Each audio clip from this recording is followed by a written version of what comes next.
In fact, it is somewhat surprising that Council attempted to shift the onus of proving gainful employment to the National Assembly. That argument is untenable.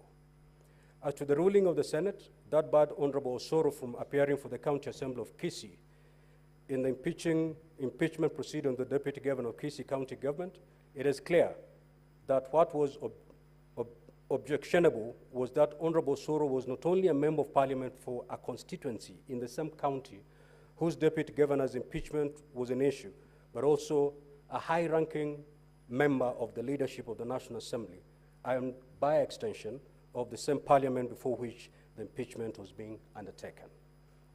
It was ruled that in these circumstances, it was clear that in the minds of the public, the fine distinctions of the bicameral Parliament would be lost, and their confidence in the impeachment process would entirely be undermined. In the same breath, as rightfully contended by Counsel for the Deputy President, it is true that in both Article 77 of the Constitution and Section 26 of the Leadership and Integrity Act, no test of prejudice is expressly provided for. It therefore follows that both the contention of the Counsel for the Deputy President that his side will be prejudiced by the appearance of Senior Counsel James Orengo and the rebuttal by the National Assembly that no prejudice will be occasions are moot. Honorable Senators, ladies and gentlemen, having analyzed the preliminary objection raised and for the reason I have given, the preliminary objection raised on the appearance for the National Assembly by Senior Counsel James Orengo is hereby dismissed. We will now hear the response on the second objection raised by the Counsel for the Deputy President. Counsel, you have 5 minutes to do that.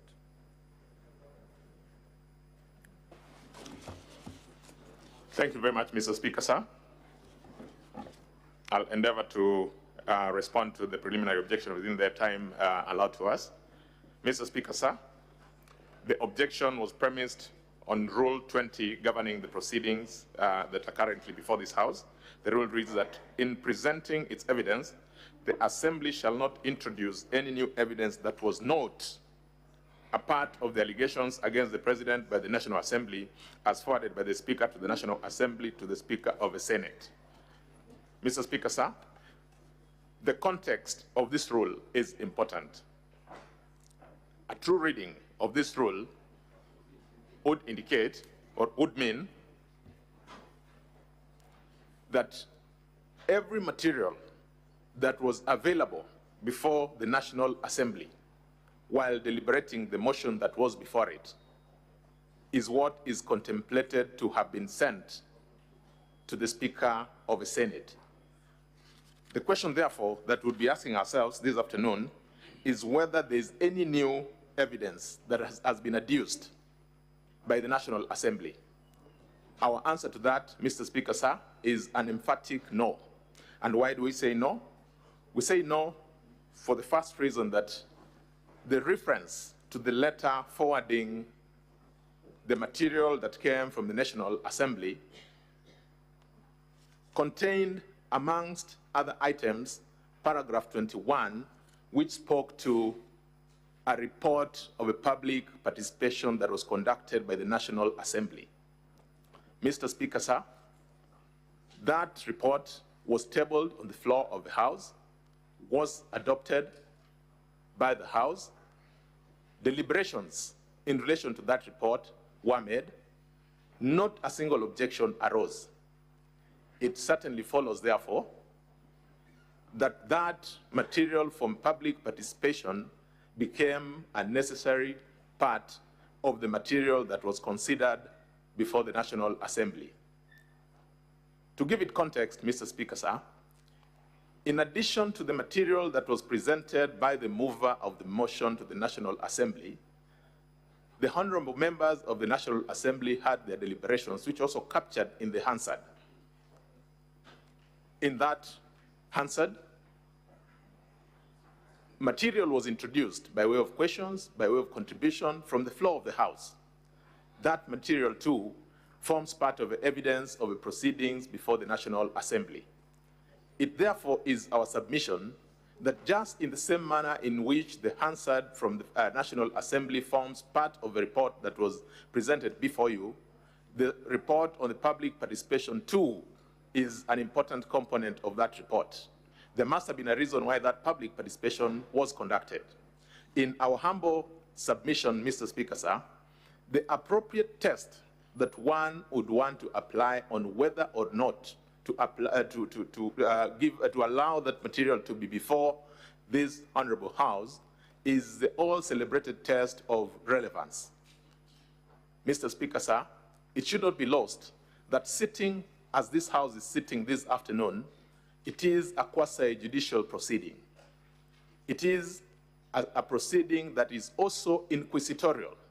And so therefore, what is important is that the material that is presented by way of public participation or by any other way is relevant to help the House determine the truth or otherwise of the issues that have been raised for the consideration of this House. How then, Mr. Speaker, sir, do we get to answer that question? Mr. Speaker, sir, I've had a look at the specific document that my learned friend, Mr. Njiru, objected to. And Mr. Speaker, sir, it is an affidavit by one Mr. Peterson Njomo Mushira. Mr. Speaker, sir, Mr. Njomo Mushira says that he followed the proceedings before the National Assembly. He says in particular at his paragraph 4 that he has also had occasion to look at the response filed by His Excellency, the Deputy President of the Republic of Kenya, at part 1.1 of his response. And he says that he has personal knowledge of the items that were contained or that would give clarity to part of the assertions in response by His Excellency, the Deputy President. Mr. Speaker, sir, for context, that part 1.1 is contained in volume 6 of one of the volumes that were presented before you. It is the volume speaking to the response by His Excellency, the Deputy President. At part 1.1, Mr. Speaker, sir, it speaks about a hotel called the Olive Garden Hotel. In particular, at part 1.1.4, His Excellency, the Deputy President, says, in accordance with his instructions, the hotel was sold by executors to a third party. Mr. Peterson Njomo Mushira, on the other hand, says, I have information that could Counsel help. for the National Assembly, 1 minute. Thank you very much, Mr. Speaker. Mr. Peterson Njomo, Mr. Speaker, sir, then says that he has information which indicates that number one is a shareholder to the company which bought that hotel, and that according to him, Mr. Speaker, sir, he got into a secret transaction with His Excellency, the Deputy President, to buy that hotel. Mr. Speaker, sir, it is our submission that that is material that is relevant for purposes of consideration of the matter that is before this House. Mr. Speaker, sir, I urge that that objection be dismissed. I'm most obliged. Thank you. Honorable Senators, ladies and gentlemen, we need not take a break to allow me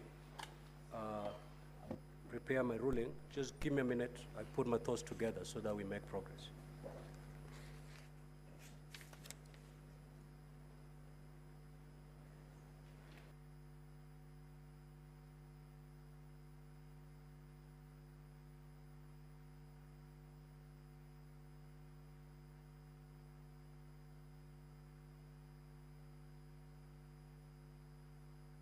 Mr. Speaker, sir, with your kind permission, I was just seeking your guidance whether I need to do a rejoinder because I'm the one who had moved the assembly in respect to the... Very well. You may go ahead as I put my thoughts together.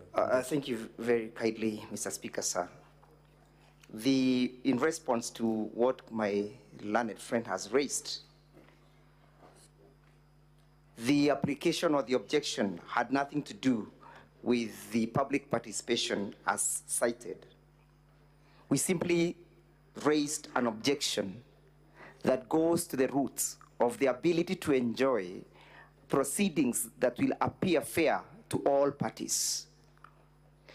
My objection was premised on the non-derogable right to a fair hearing. Council has addressed you that the deponent of that affidavit, one Jomo, was responding to the Deputy President's response. There's nothing that can be far from the truth. And this is a witness who is being brought to panel beat, or to attempt to panel beat the case for the National Assembly. The question and the test, Mr. Speaker, sir, is, shall we suffer prejudice? Shall our rights be deemed to have been held? And that is the non-derogable right to a fair hearing. This is not a witness who was before the National Assembly. Where is the source of this information in the document that was submitted to this House by the Speaker of the National Assembly? Where does it sit? Who sits to suffer prejudice if the same is admitted? Is it a state organ or an individual in the name of the Deputy President of the Republic of Kenya? We urge you to uphold our ruling and justice be seen to be done, even to the people following these proceedings. I am most obliged.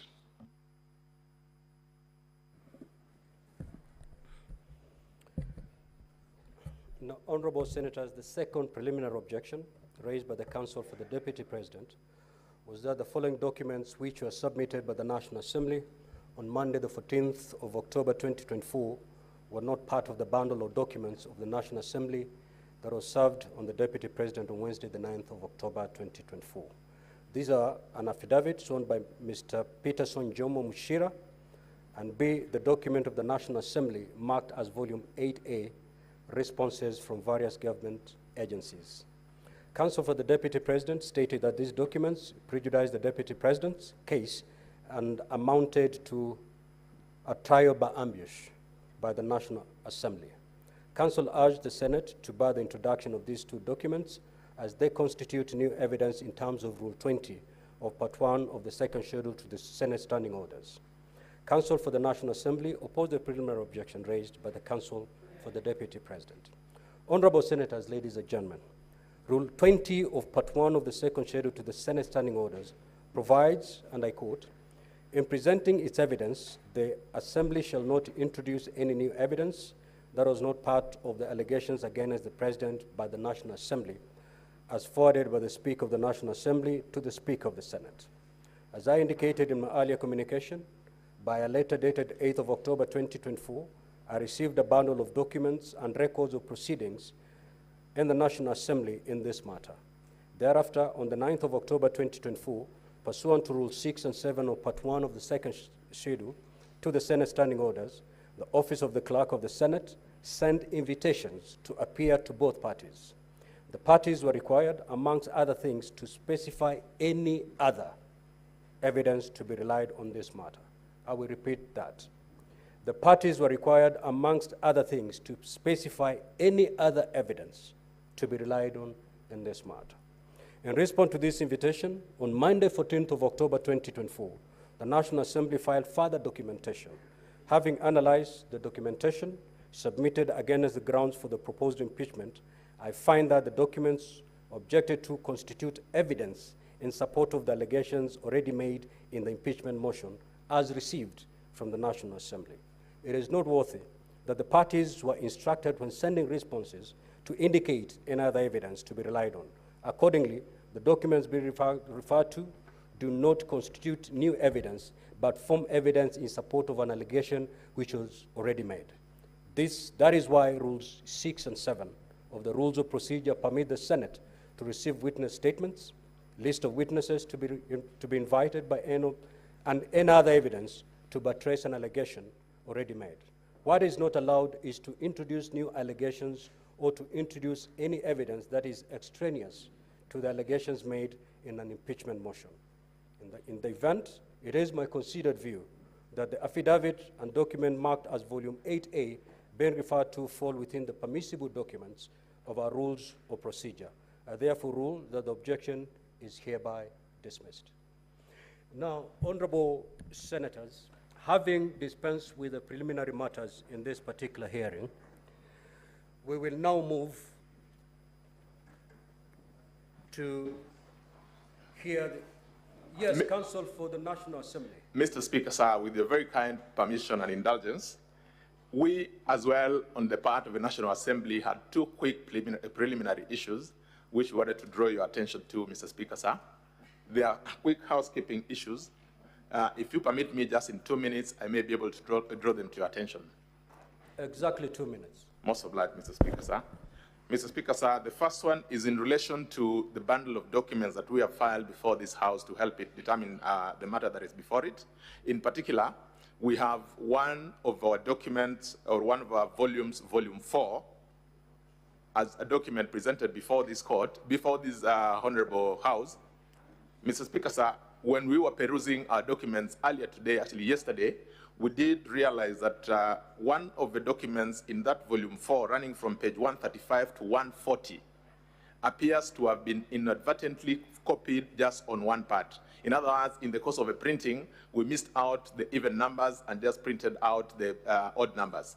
Mr. Speaker, sir, we have since availed that document. It is not a new document. The only thing that had happened is that we forgot, or rather inadvertently, we didn't get the even numbers printed. We have since done that, Mr. Speaker, sir, and with your permission, we urge that we be allowed to rely on that document. We filed it, Mr. Speaker, sir, and served it to our colleagues, counsel appearing before His Excellency, the Deputy President, as well as to the House, that it may be relied upon. That is the first preliminary intervention that we seek. Mr. Speaker, sir, the second issue is in relation to a letter that we did to yourself on the 14th of October 2024, wherein we sought the help of this House through your office to have summons issued to the CEO of the Ethics and Anti-Corruption Commission for purposes of helping give testimony to matters that are before this House. Mr. Speaker, sir, the reason for us seeking this preliminary intervention is to ask formally that those summons, Mr. Speaker, sir, be issued so that the said witness could attend to help us determine the matters that are before you. We, in our letter, did indicate the specific item that is to testify to, and it is equally our humble plea that an order be made that summons do issue to have the CEO of the Ethics and Anti-Corruption Commission attend as a witness. I am most obliged, Mr. Speaker, sir. Counsel for the Deputy President, what say you?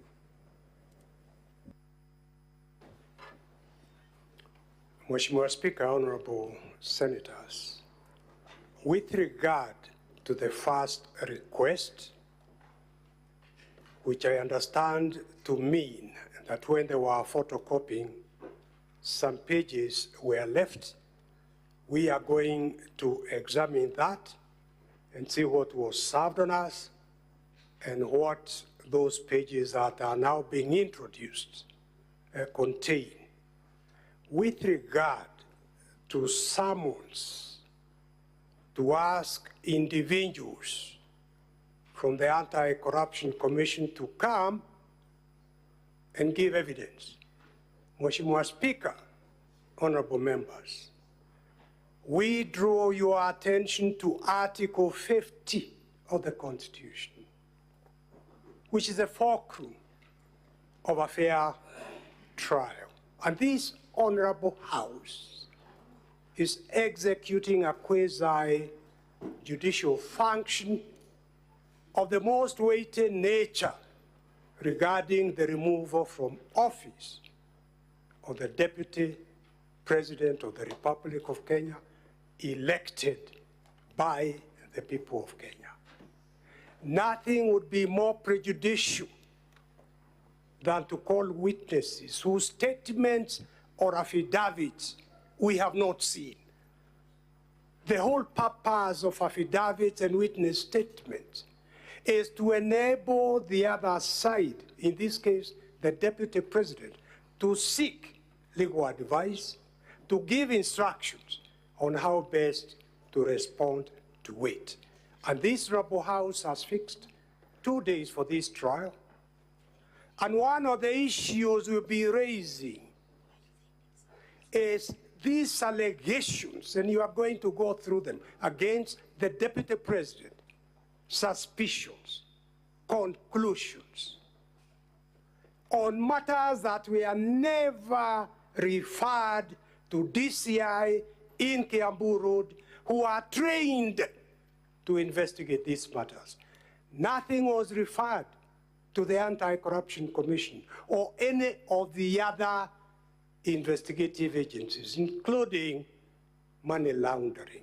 We strongly object and ask that the record of this Honorable House reflects that if this is permitted for the National Assembly to call witnesses at this stage without first furnishing us with their witness statement and affidavit, the case of the Deputy President will be irredeemably prejudiced. So we object very strongly to that application.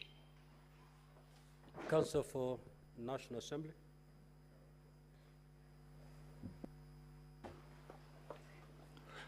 Mr. Speaker, sir, in brief rejoinder to the objection by learned senior counsel for the Deputy President. Mr. Speaker, sir, in the invitation to attend that was extended by this House to the National Assembly, the invitation included a request as to a list of witnesses the National Assembly required summoned. We responded to that request, and Mr. Speaker, sir, all we seek is a confirmation that our response has been actioned. What the learned counsel for the Deputy President is objecting to is not our request, but really it is a response to a request made by this august House. I'm most obliged. Counsel for Deputy President, do I get it that you have no problem with the first request made by the National Assembly? Mheshimiwa Speaker, we would want to see those pages. And that time we'll be able to say yes or no. It is the second one. Clerk, has that document been made available to the Deputy President's team?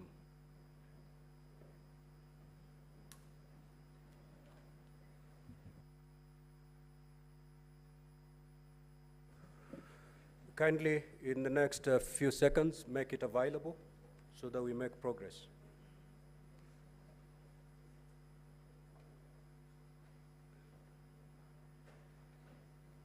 Honorable Senators, if there's any senator who has not gotten that document, you may also let the chair know so that we supply you with that document. Senator Mazayo, Senator Olekina, Senator Miraj, Senator Kavindu, Crystal Lasige, Senator Kajwang.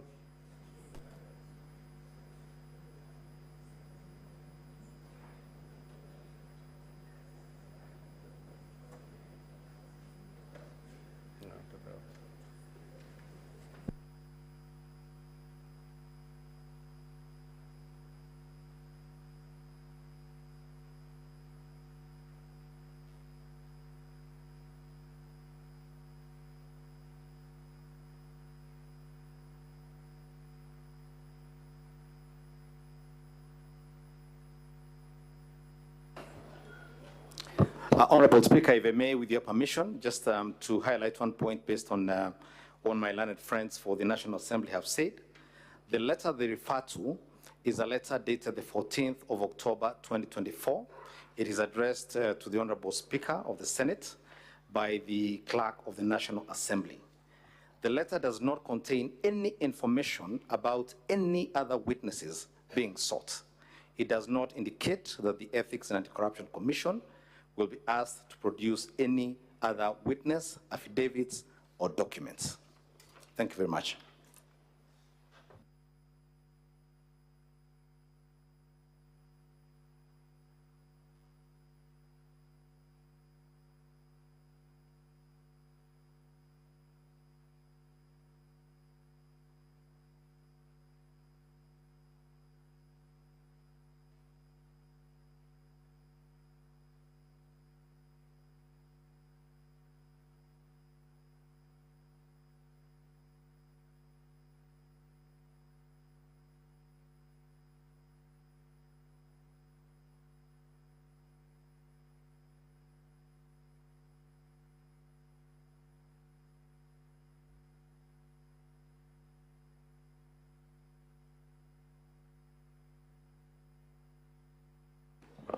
Mr. Speaker, sir, if I may. Just take your seat for a minute.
Senior Counsel Paul Mwite, are you in receipt of the document now?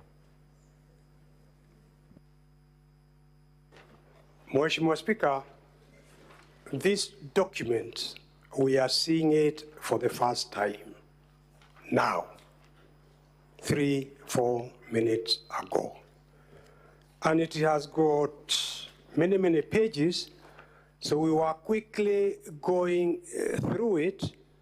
And in order to save the time of this honorable House, perhaps you can give us an opportunity to go through these documents, because we need to go through them. Inaonekana kama hii ni ukarabati, but let's go through it.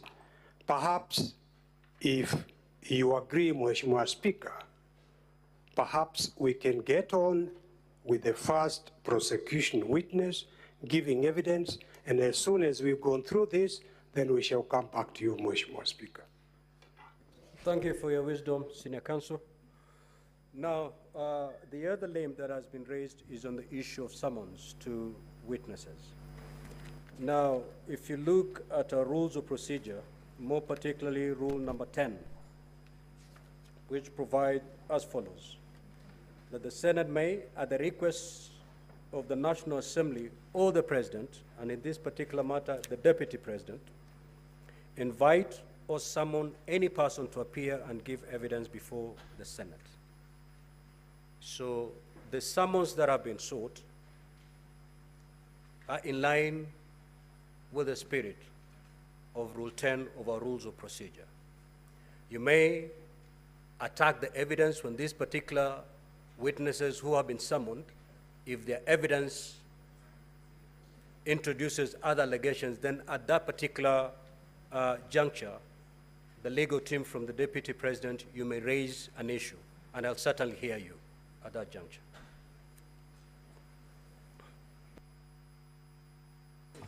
Permit me, Mheshimiwa Speaker, to place it on record that the rules of this Honorable Senate must and have to be respected. But even above respecting the rules of this Honorable House, our Constitution has to be respected. Article 50, the right to a fair trial, which in terms of Article 25C, Mheshimiwa Speaker, you will remember, you are aware, that is a right that cannot be compromised in any manner.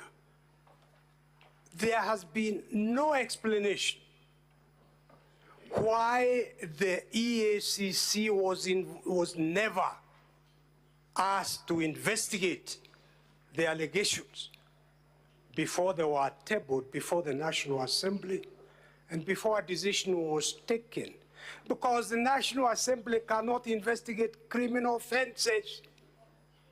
In fact, in implementing Chapter 6 of the Constitution, the Act of Parliament said a conviction is necessary. And now you want to reverse the will of the Kenyan people in electing the deputy president without him being reported or the matter being investigated or him being convicted. Mheshimiwa Speaker, I plead that you reconsider your exercise of that discretion in permitting witnesses from the EACC to be called in order for the deputy president to have a fair trial before the Senate. Thank you. Senior Counsel Paul Mwite, Mheshimiwa Speaker, you're actually arguing your case. What I said, there was some invitation that was sent to both parties, and each party was requested to submit a list of witnesses. The National Assembly submitted a list of witnesses with a request under Rule 10 of our Rules Procedure for the Senate to summon. That is the request that has just been made by the National Assembly, and it is permissible and it is within our rules of procedure. Mheshimiwa Speaker, you are Senior Counsel Paul Mwite, I will refer you to Rule number 30 of our rules of procedure, where the ruling of the Speaker is final. So let's leave the matter there. I've made my ruling. Let's make progress, Senior Counsel. Mheshimiwa Speaker, I agree entirely. You are the one sitting in the seat of power. Your word is final. I have said what I've said. Your rules are subject to the Constitution. I accept your ruling. Now we'll move to the second limb of this hearing. Honorable Clerk, you may now proceed to call the next order. Summons to issue to those witnesses. Order number 2, hearing and determination on the proposed removal from office by impeachment of His Excellency Rigathi Gachagua, EGH, Deputy President of the Republic of Kenya.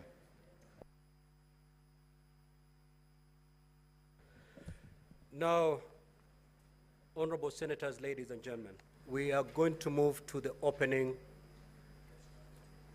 statements.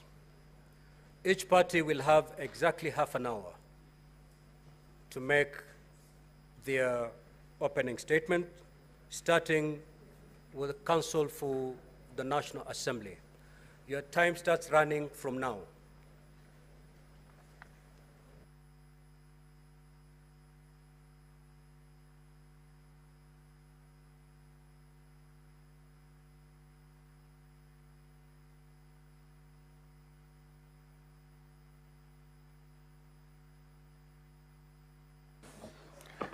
Thank you very much, Mr. Speaker and honorable members of the Senate. Indeed, speaking for us, this is a very momentous occasion in our history and must be recorded as such. The United States of America is 248 years old since its independence. And for that entire 2.5 centuries, no Vice President of the United States has undergone a process of removal by way of impeachment. In a way, we are making history.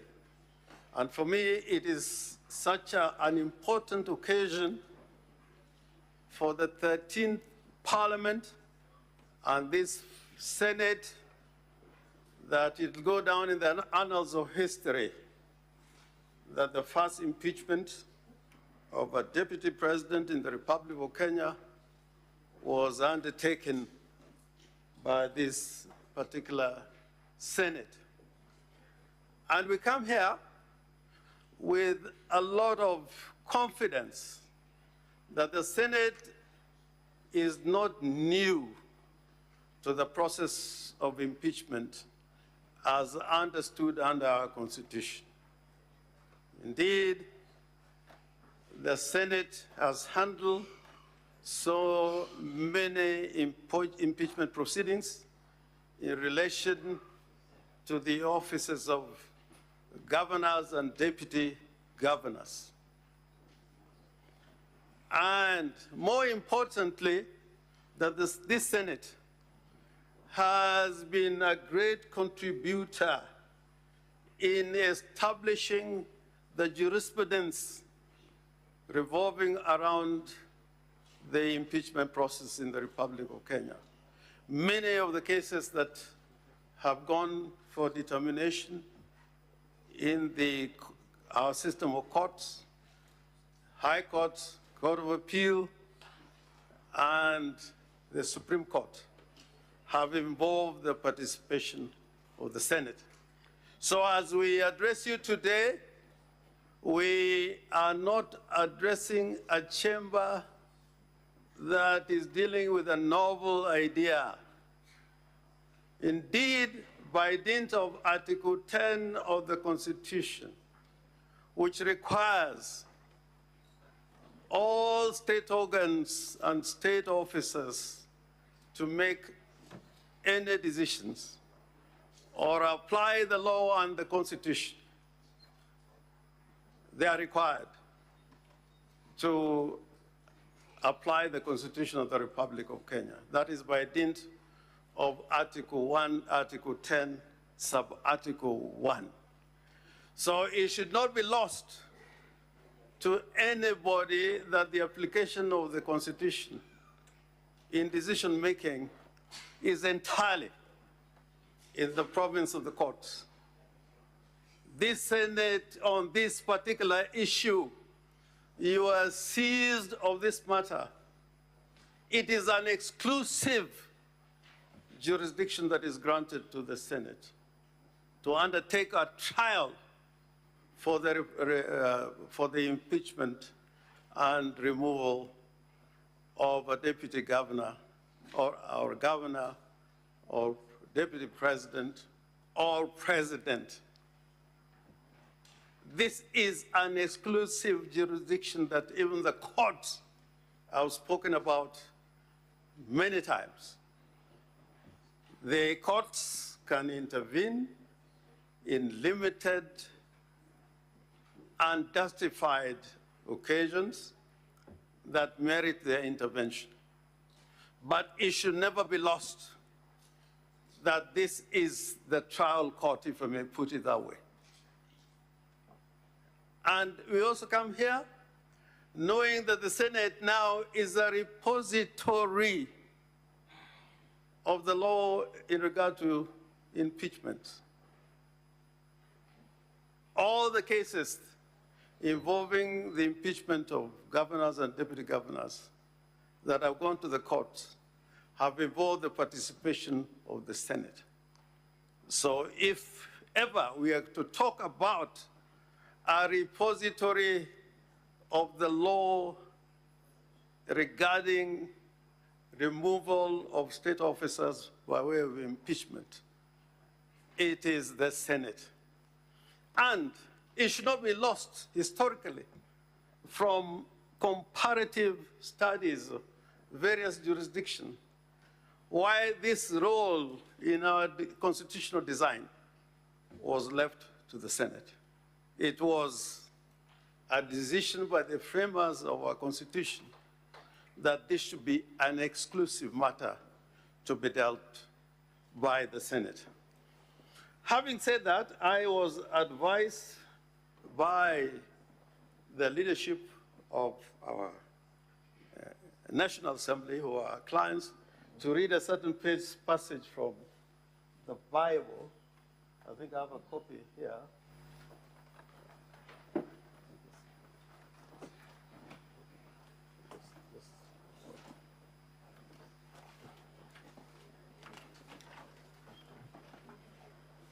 Yeah, I'm so sorry.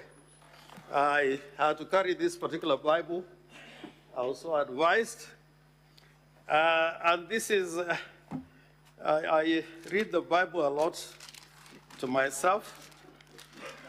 but never in this kind of occasion. And this is the book of Exodus 22, verse 22 and 23. And I'll read both the St. James Version, which is the one I prefer because of the language, and from the Living Bible, which is in English is more appropriate. And I read, that is from the King James Version. Ye shall not afflict any widow or fatherless child, and my wrath shall wax hot, and I will kill you with the sword, and your wives shall be widows, and your children fatherless. From the Living Bible Version, it reads as follows.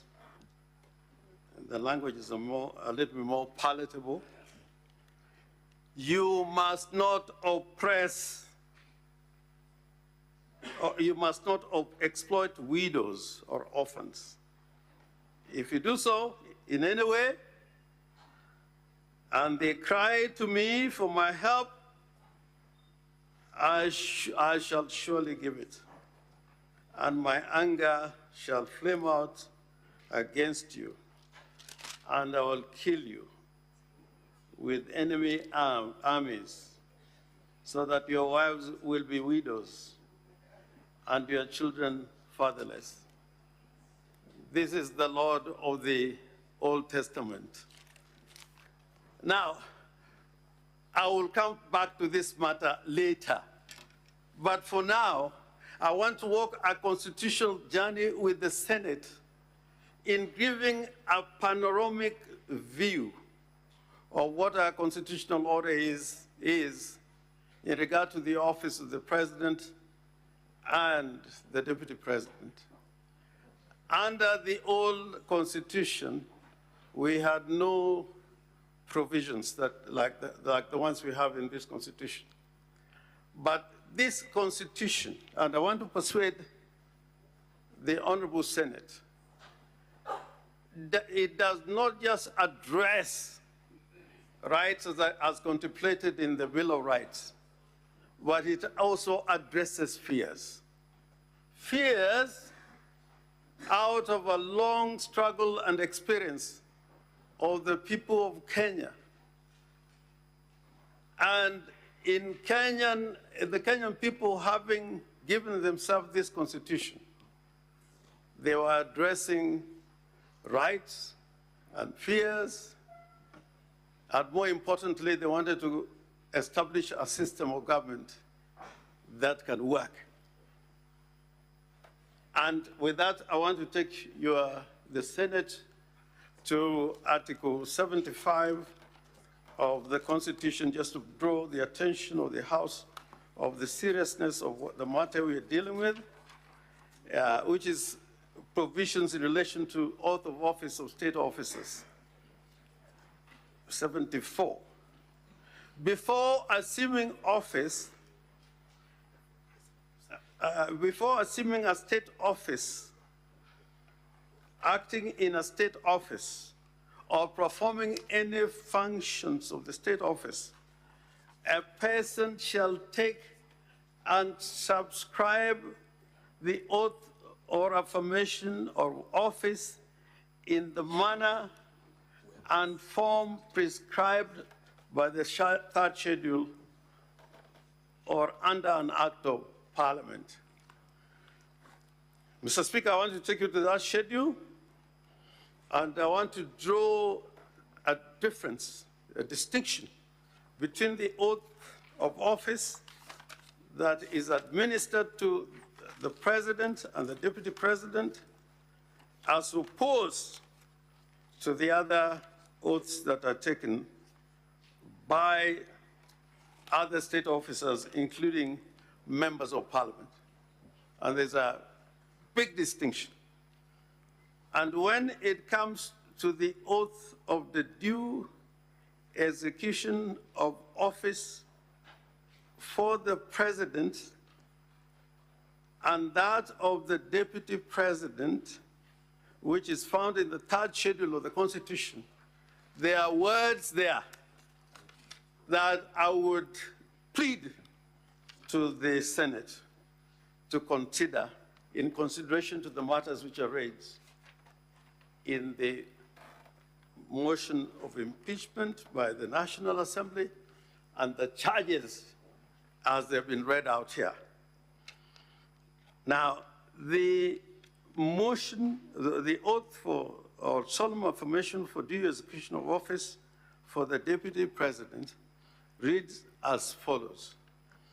I do swear solemnly affirm that I will always truly and diligently serve the people and the Republic of Kenya in the office of the Deputy President. I pause there to emphasize those words that are found in the Constitution, that I will always truly and diligently serve the people of Kenya, that is the Republic of Kenya, and it continues to say as follows,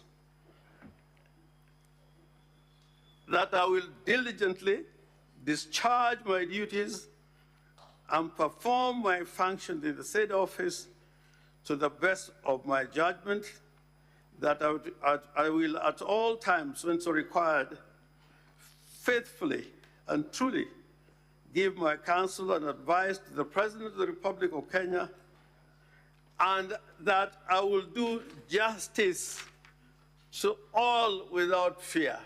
I emphasize the word doing justice to all.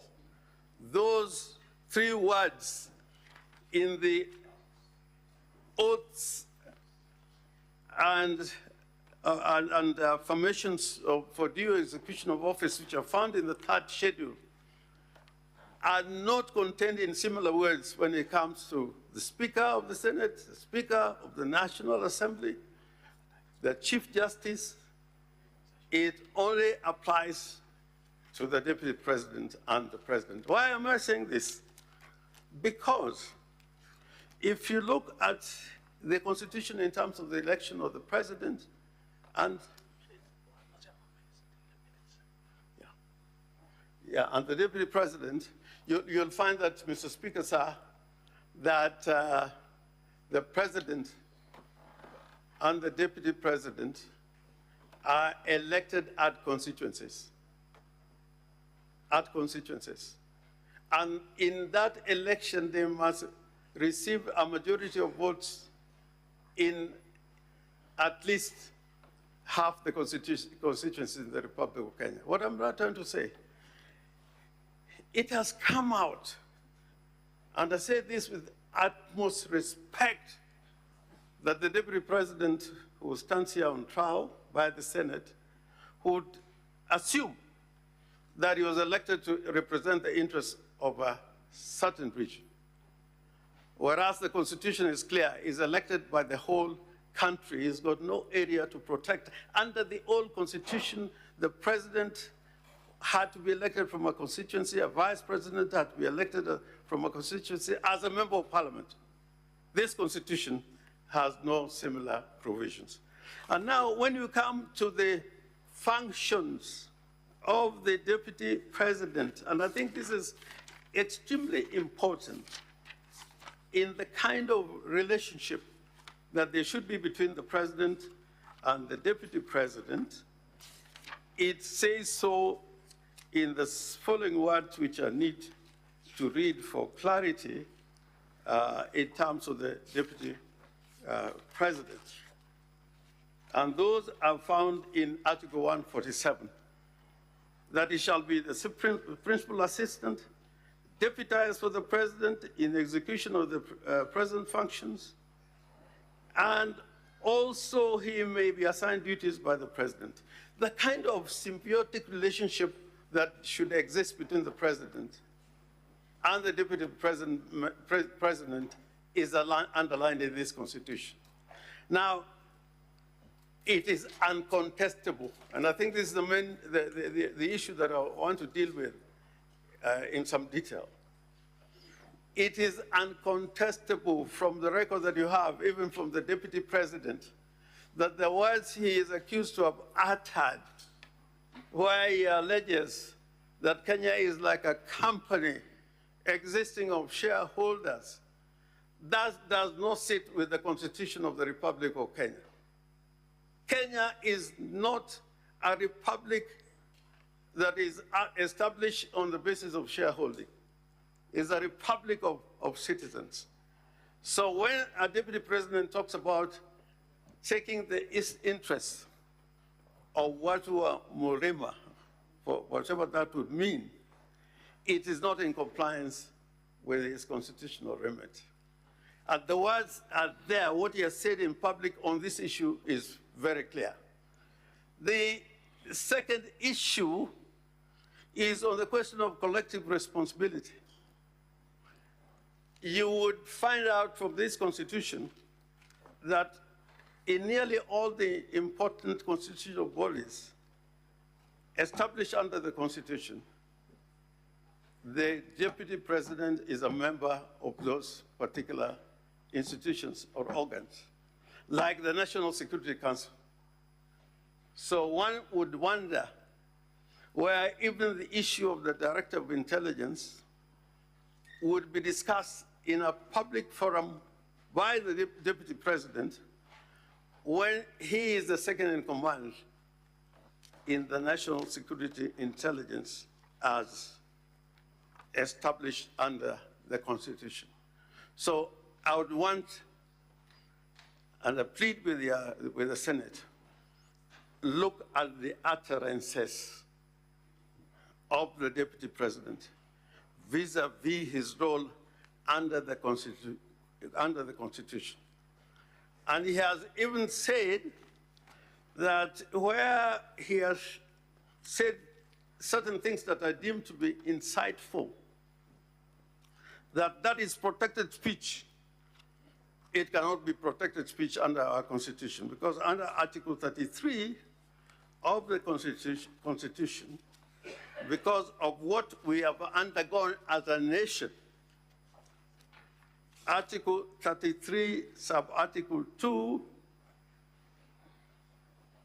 has a limitation that the expressions that extend to propaganda for war, incitement to violence, hate speech, advocacy of hatred, that cannot be protected speech. Now, the other very important point, which I want to put before the Senate, sometime in February 2017, the Deputy President traveled to London, and he went to a hospital in London where his brother was admitted in ICU. When he arrived the next day, he prevailed upon his brother to execute a will. That was on the 17th of February, 2017. In that trip, there is no evidence at all that he tried to talk to doctors or physicians who are looking after his own brother. After those visits, he walked away. And 7 days later... Mr. Speaker, I rise to raise an objection. Can I proceed? Mr. Speaker, we owe the Deputy President very elementary decency. We owe it to the Deputy President to be basically decent in these proceedings. I want to know whether counsel at the bar, one, can adduce this kind of evidence that is not contained in any evidentiary material before the Senate. I want to know which ground in the 11 grounds in the impeachment motion is this evidence from the bar supporting? I repeat, Mr. Speaker, we owe the Deputy President the most basic decency. I object. Senior Counsel Orengo, those abatements, are they contained? They are contained, they are all here. And refer to the document. Volume 4. I am not referring, because if I've got to refer to every document, will take a lot of time, and I have only 30 minutes.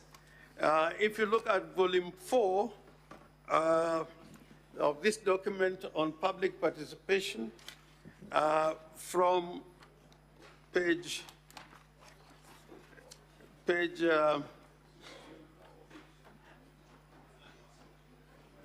Volume 4 of the National Assembly. Of the National Assembly. Pages? Pages 114 to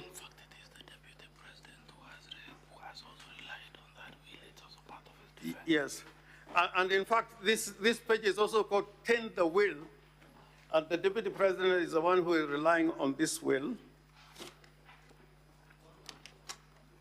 The death certificate is contained on page 119.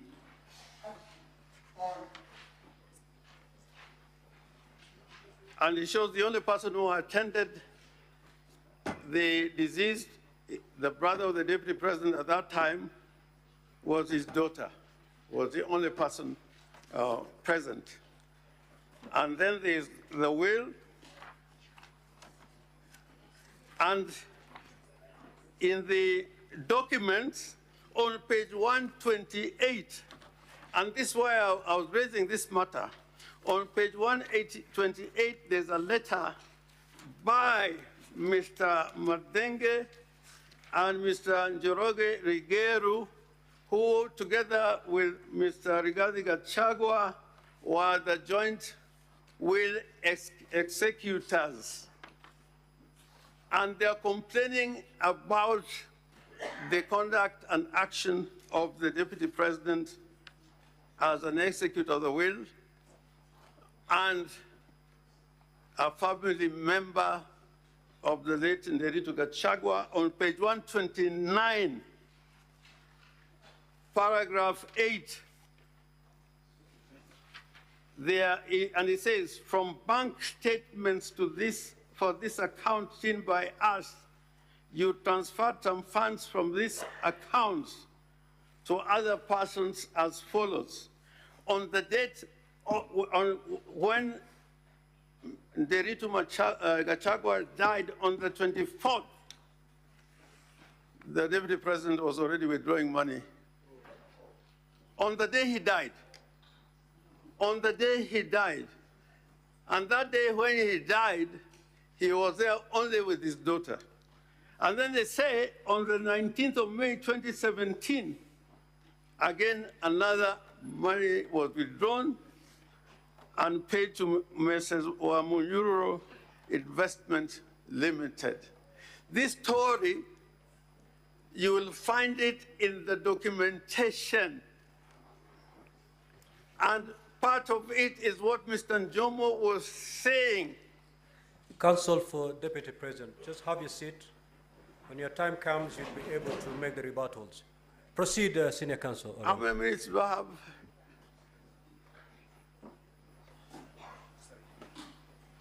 Mr. Speaker, I respect your direction. I'm willing to take a seat right away, but just to point out something. The document you are being referred to is the document you held in abeyance. Because it was given to us later for purposes of our consideration. That's number one. Number two, Mr. Speaker, you remember that my learned colleague talked about how my client traveled to London, how without talking to any doctor.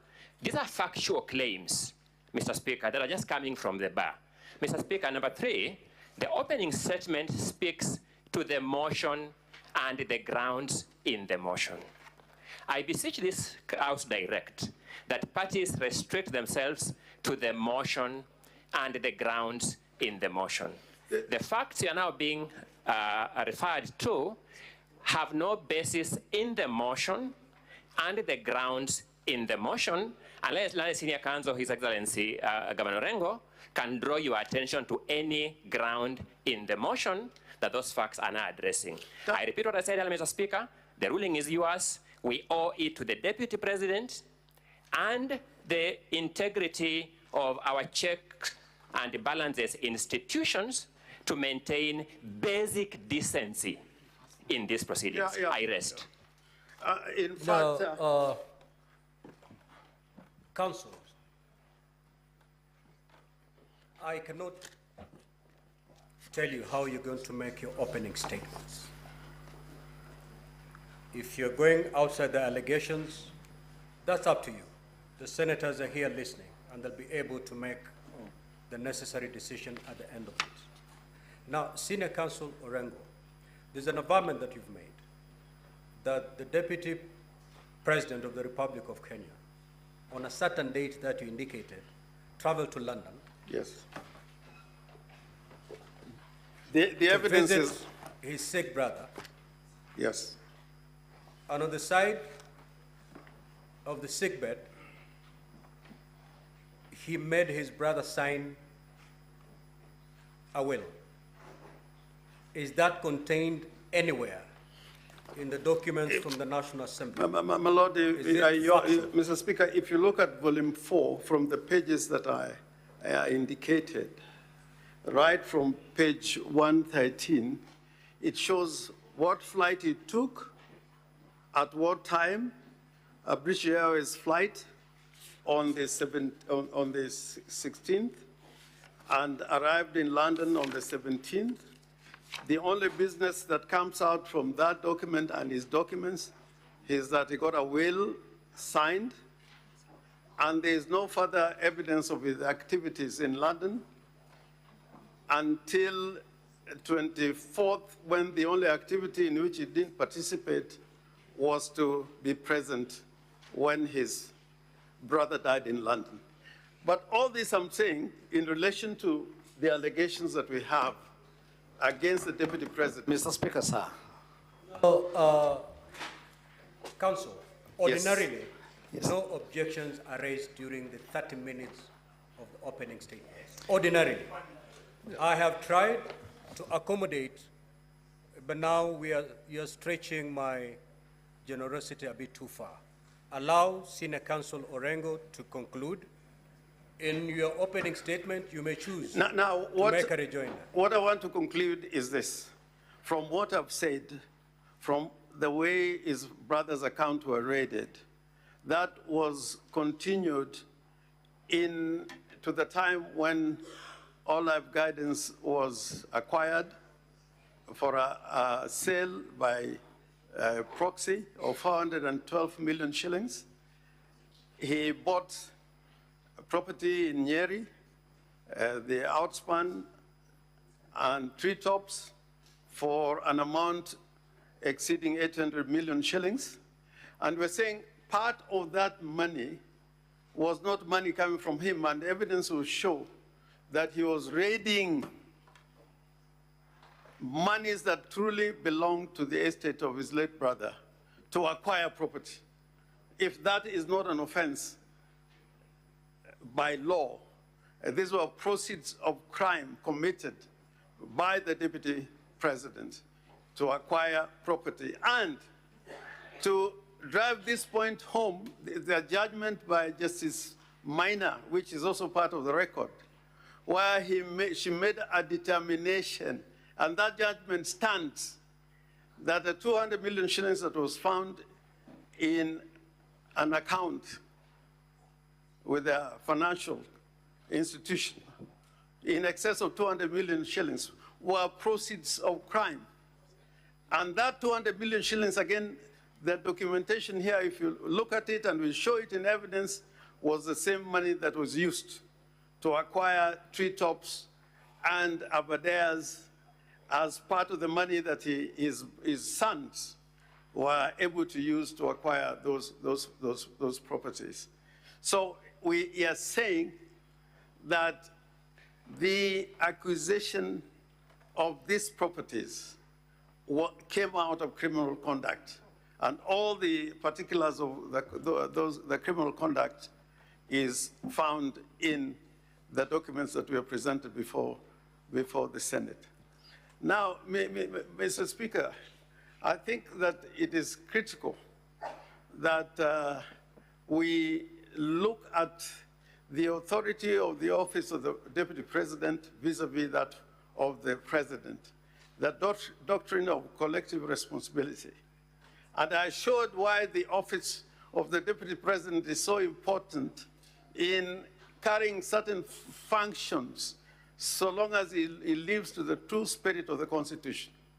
Many times, and the incidents have been shown, acts of insubordination, like when he issued a press statement in Mombasa after the president himself had issued a statement that went contrary, absolute insubordination to the president, who is his boss. And if really one can talk about insubordination, that was an act of insubordination. Lastly, the other issue that I need to bring out quickly is that the Constitution and the Senate is aware of the fact that at the end of, at every 5 years, you pass a basis for allocation of resources here in the Senate. And they abide by certain principles which are contained in Article 203 of the Constitution. This issue about certain areas being preferred because they're shareholders goes against the very spirit of the Constitution. Or the notion that people can be appointed into government on the basis of how they voted or on the basis that they are shareholders, that is not again borne by the Constitution, because the executive authority that is granted to the executive requires that even in allocation of revenue and appointment of people to serve in the public service must depend on regional balance. So to talk about shareholders, to talk about some people being able to reap on the basis of shareholding, that is repugnant and in conflict with the provisions in our Constitution. Now, Mr. Speaker, I would want to say this with all the seriousness it deserves. This Constitution is supposed to work. It's supposed to work. And it can only work if state officers are compliant with the provisions of the Constitution. 2 minutes to wind up. Yeah. Well, if they're compliant with the provisions of the Constitution. The doctrine of collective responsibility and the authority of members of the cabinet spring from the fact that they are all individually and collectively responsible to the president. If that primary principle cannot be applied, then it will be difficult for any government elected to function in a manner that they can deliver services to the people of the Republic of Kenya. So I urge this Honorable Senate that having painted that large picture, the next phase, when you are now going to listen to the evidence and look at the exhibits that we have attached, you'll find that a strong case has been made out for the impeachment and removal from office of the Deputy President of the Republic of Kenya. And this Senate should not shy away from undertaking that responsibility. It does not matter that there is a matter that could be taken to DCI or to the AACC. The role of Senate is different to undertake oversight over those who are given a responsibility to manage the affairs of the country. And that does not depend on the role of any other agency or body created by the Constitution. Your role is to demonstrate to all people in state offices that this oversight role you play, whether it is that of impeachment, to demonstrate to the people of Kenya that it is not cosmetic. And where there's evidence, like the evidence that we are showing and adducing before you, that person I'm afraid, Senior Counsel, your time is up. should suffer the consequence. I thank you. I thank you. Counsel for the Deputy President. Floor is yours.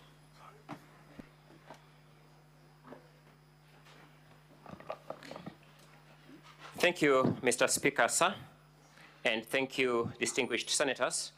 My name is Elisha Ongoya. I stand here to make the Deputy President's opening statement. Allow me, Mr. Speaker, sir, distinguished senators, to open by reminding us some fundamental principles. We are sitting here today as a Senate to discharge a constitutional mandate. And before you are given the cudgels to start discharging any mandate in this Senate, the Constitution demanded that you had to take an oath of office before you do anything else. I now understand better why that oath of office was prescribed and why it was framed the way it was framed. The Deputy President reminds you the following terms in your oath of office before you assumed office to discharge the functions of senators. You have to bear true faith, and allegiance to the people and the Republic of Kenya. You have to obey, respect, uphold, preserve, protect, and defend the Constitution of Kenya. And you have to faithfully and conscientiously discharge your duties as members of the Senate. I submit respectfully that the case regarding the proposal to remove the Deputy President from office by impeachment may appear to put the Deputy President on trial, but that is only in the most technical sense of this process.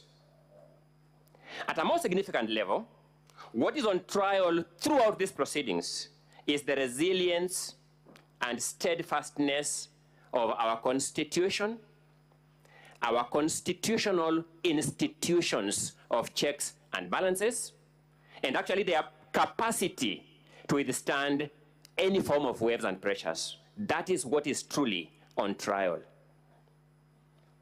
His Excellency Rigathi Gachagua beseeches this House to keep in mind that we have a constitution, a constitutional order, and a constitutional democracy to protect as we conduct these proceedings and as we make decisions in these proceedings.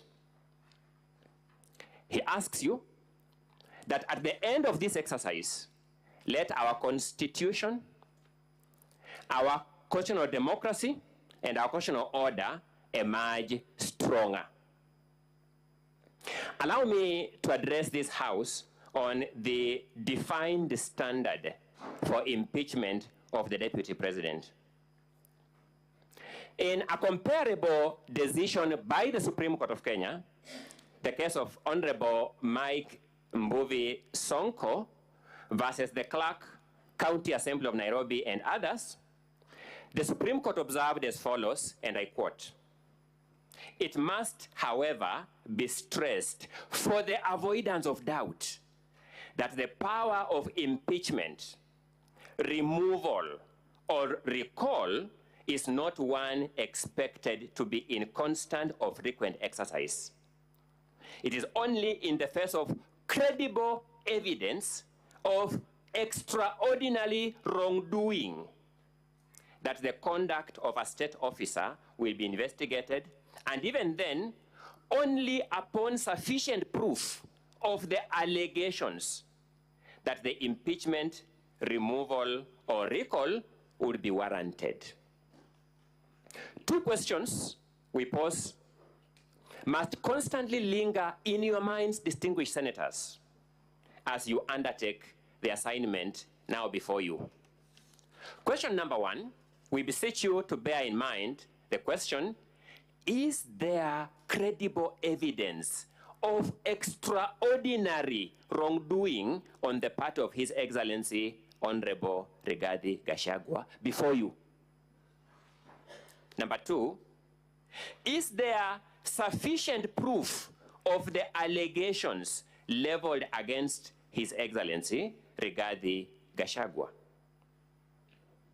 Article 150, Clause 1, Paragraph B, sets out the grounds for removal of a deputy president from office by impeachment. These grounds are, number one, gross violation of the Constitution or any other law. We emphasize the drafter's use of the word gross. Serious reasons to believe that the deputy president has committed a crime under national or international law. Again, we emphasize the word serious, then gross misconduct. Surmises, conjecture, street rumors cannot pass muster. This conduct must be the conduct of the person of the deputy president. It is sufficiently notorious for this court to take judicial notice of when the late Rigathi Gachagua, whose will is now referred to here, died. You are told to investigate the conduct of His Excellency Rigathi Gachagua at a time, or at the time around which his brother, His Excellency Governor Rigathi Gachagua, as he then was, died. It is sufficiently notorious that His Excellency Rigathi Gachagua was not Deputy President of the Republic of Kenya. But that's not enough. You will peruse the motion before you with a view to finding which ground in that motion is sought to be established by these allegations around what may or may not have happened around the time the late Rigathi Gachagua died. You will find absolutely no ground supported by those allegations. Let me disclose here. It is designed to whip your emotions. It has no other purpose. Looking at your oath of office that I've alluded to, there is no room for your emotions to be whipped as the basis of decision-making in any act that you engage into in the discharge of your constitutional mandate and responsibilities. What does our Constitution expect of the mover of the motion in proceedings of this nature? Our Constitution expects the mover of the motion to make allegations of any or all the grounds set out in Article 150, Clause 1, Paragraph B of the Constitution. And we begin by submitting it is true that the mover of this motion has written down some allegations in Volume 1 of the documents from the National Assembly. Secondly, the mover of the motion is thereafter expected to supply credible evidence of an extraordinary wrongdoing and sufficient proof of the allegations against the Deputy President. Mr. Speaker, sir, distinguished senators, we submit that is where the mover of this motion ought to start having problems with this House when he's called upon to account. It is the submission of His Excellency Rigathi Gachagua that the motion now before you has fallen short of the threshold set by law by multiple miles. When you examine the material before you,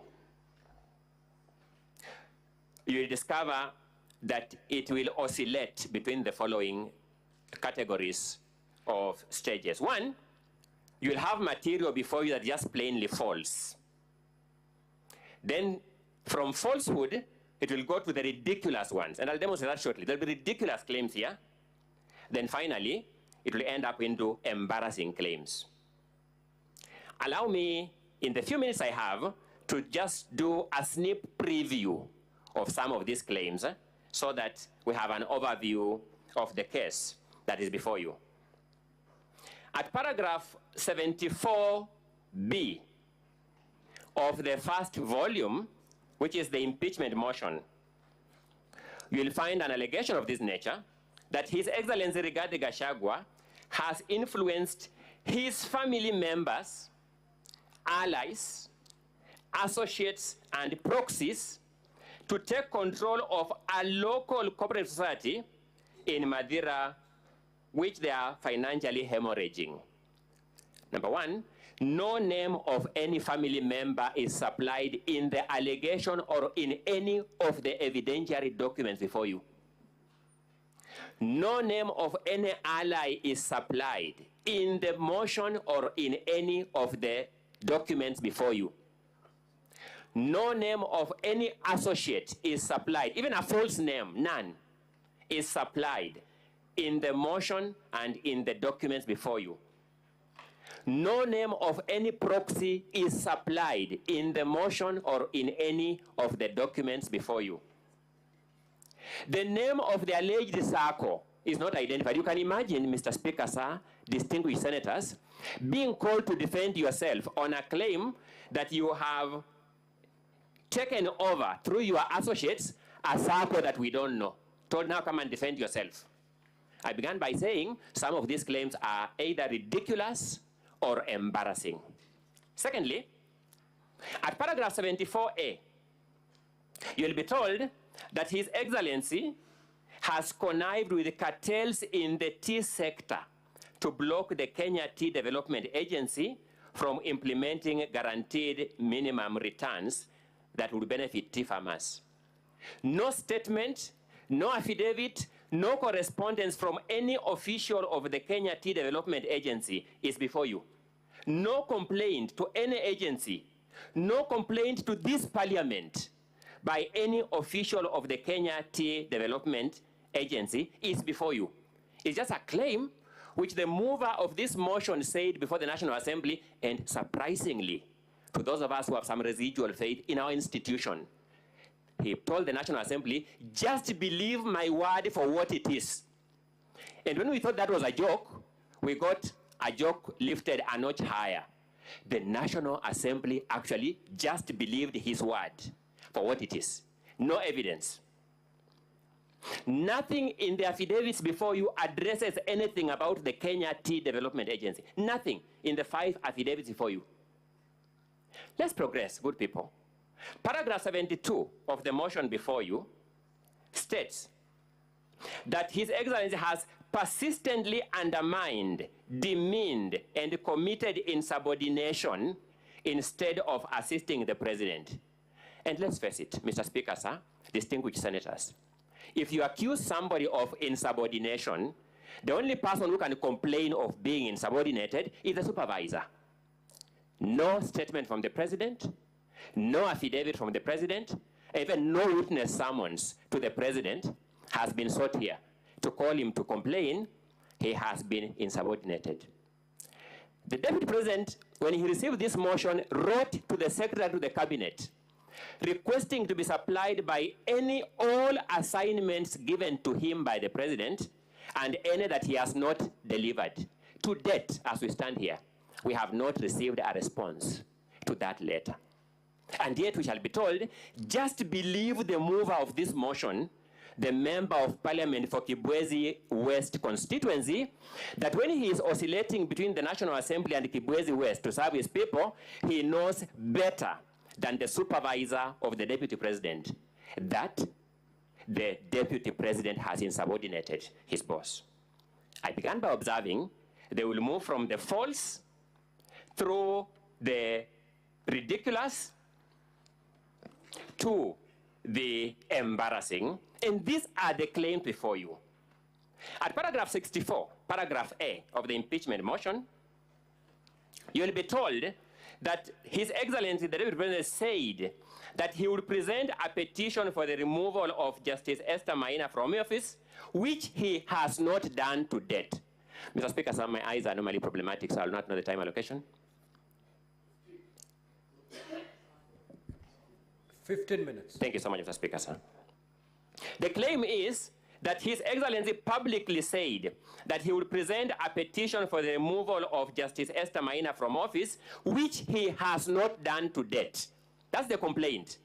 Evidence is before you that there is a pending complaint by His Excellency, the Deputy President, before the Judicial Service Commission.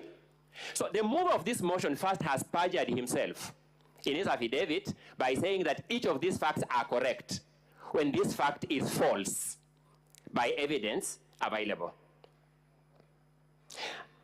You will find that paragraph 34 of the motion before you, it says that His Excellency falsely threatened to file a petition for removal of Justice Esther Maina. How can the Deputy President be accused of falsely threatening when in fact he has filed the complaint? Where is the falsehood when there is a pending complaint? That complaint is before you in the Deputy President's documents for your own perusal. I began by saying they'll move from the false through the ridiculous to the embarrassing. At paragraph 78C, you'll be told that His Excellency routinely summons procurement officers in ministries and state institutions and instructs them to direct procurement of goods and services in a specific manner. No officer from any ministry will swear an affidavit claiming to have been summoned to award any procurement for any goods or any services in a particular manner. In fact, what you'll have before you is actually very ridiculous. You will be told that there was a tender for supply of mosquito nets that was cancelled in May 2023. Then a local company that was an agent of the supplier was following for the return of its bid bond in July, 2 months after the cancellation of the tender. How can you influence a tender that was cancelled 2 months ago? I told you it will move from the false through the ridiculous to the embarrassing. Now, the more interesting one is at paragraph 78A. You will be told that His Excellency bullied Kenya Medical Supplies Agency officials into awarding a tender for the supply of mosquito nets to Crystal Limited. Good people, Crystal Limited was not even a bidder for that tender. He pressurized people to award it to somebody who is not even a bidder for that tender. I observed it will move from the false through the ridiculous to the embarrassing. Those of us who understand this motion for what it is, understand why these panel-beating maneuvers are being tried here. The motion as presented and approved by the National Assembly will remain in our constitutional history as the most embarrassing motion ever approved by a House of Parliament in the Commonwealth. We respectfully submit. You'll be told at paragraph 58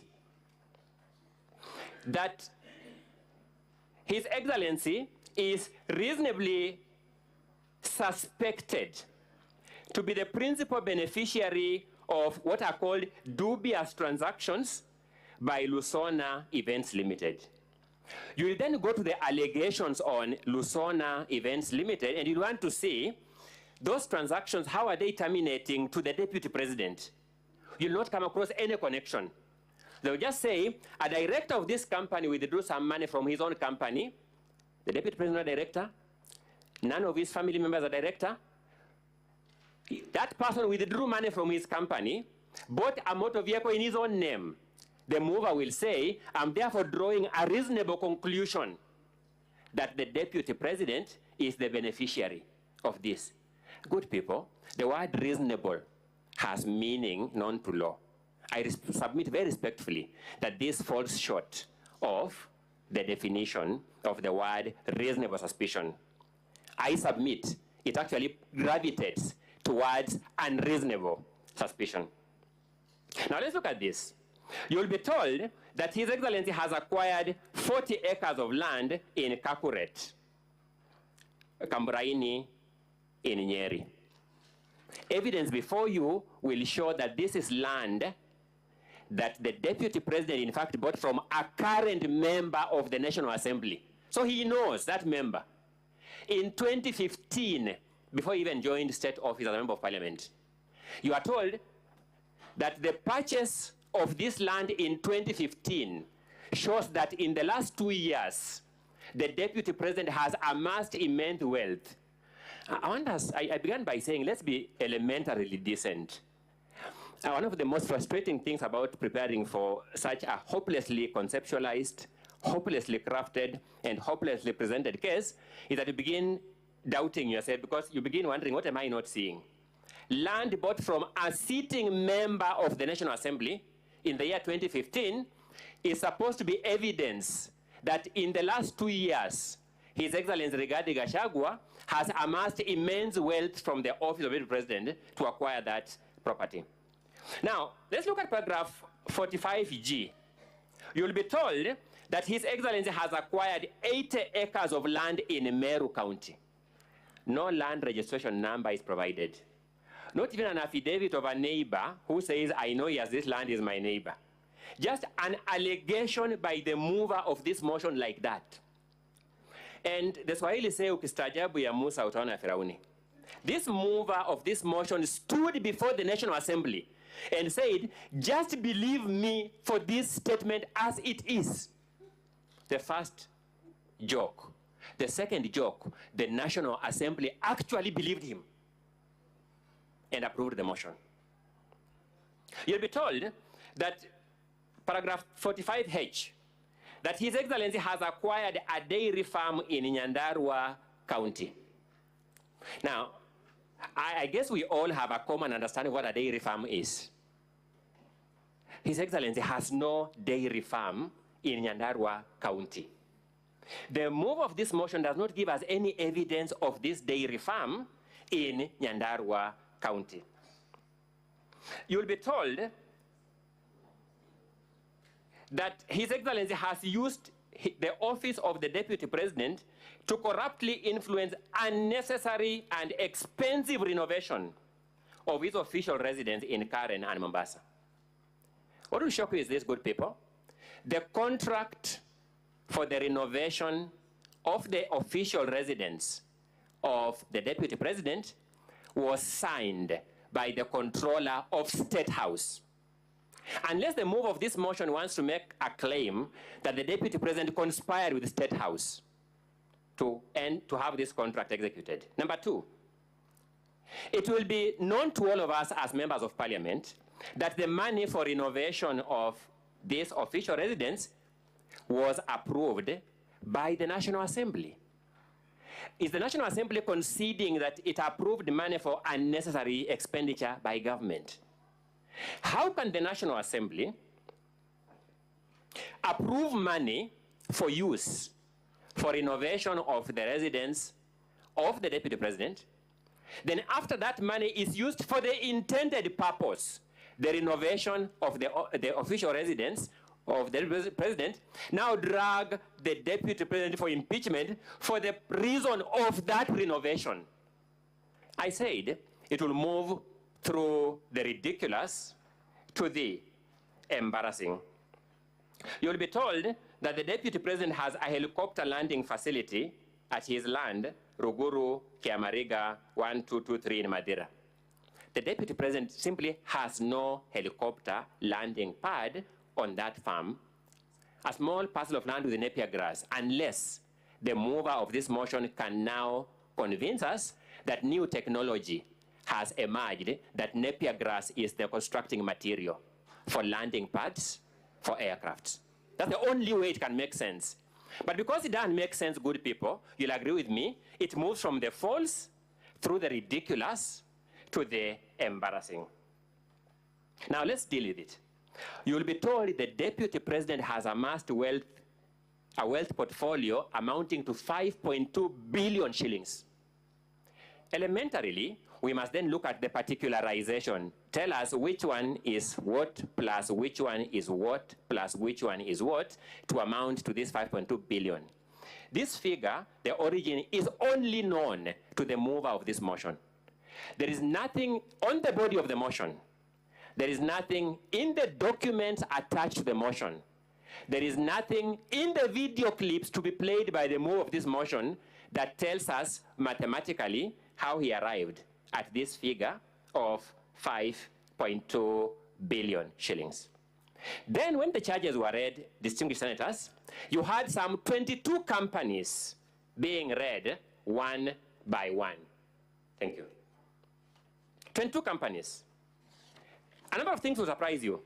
You'll just find a company listed called Spiritway Limited. Nothing in this motion tells us what wrong has this company done. Nothing in the motion, completely. It just listed there the way it is. Fortis Vis Group Limited. Nothing in this motion tells us what wrong has Fortis Vis Group Limited done. They're just companies whose names have been listed, and we have spent the taxpayers' money this afternoon listening to these companies' names being written with nothing in this motion telling us. So what wrong has Dorcas Rigathi Foundation done? What act are you complaining of for that company? What omission are you complaining of in respect of that company? Heartland Supplies Limited, you just find a name of a company there. No wrongdoing is alluded to it. No allegation is made against it. They're just companies thrown there. Distinguished senators, the Romans called their assembly, which was the equivalent of this Senate, the patres. It was an advisory council.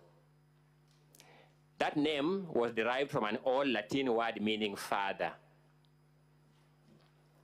Senate derives its name from the Latin word senex, meaning old man.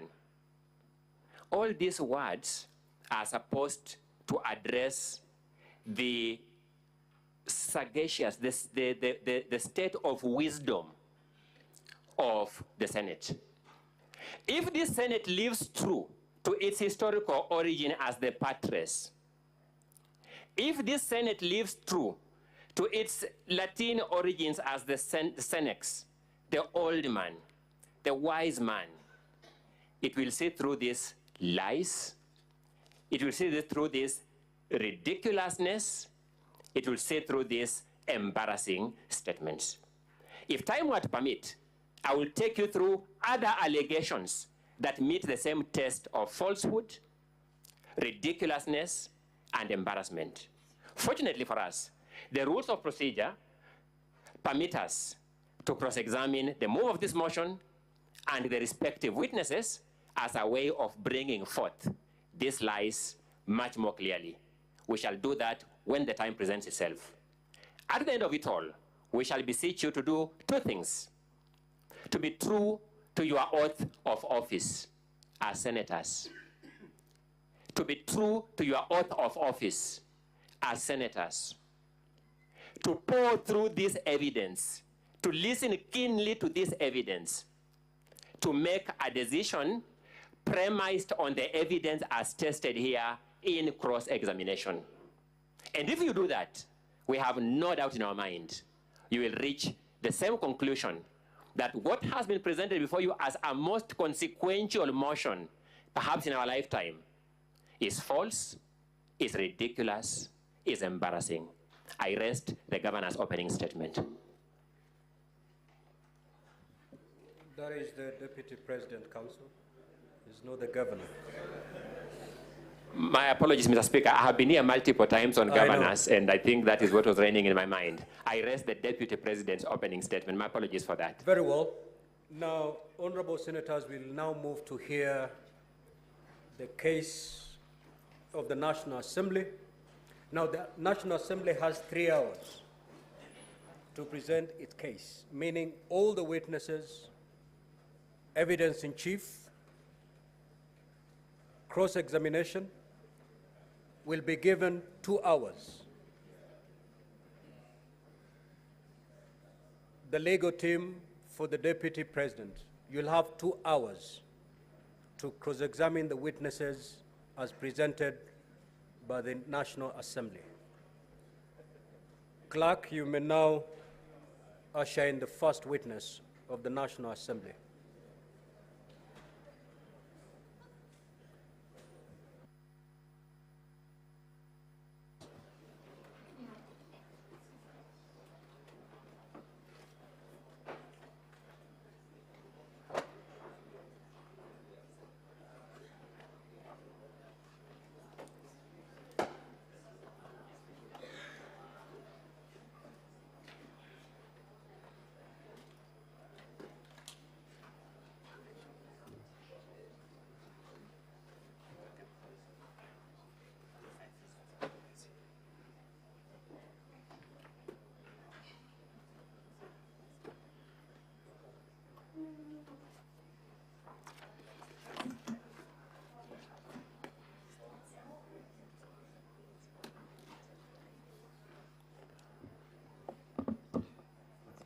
Mr. Speaker, as we wait for the witness, I crave, if it finds favor with you, one of my assistants could come to help us with turning the pages.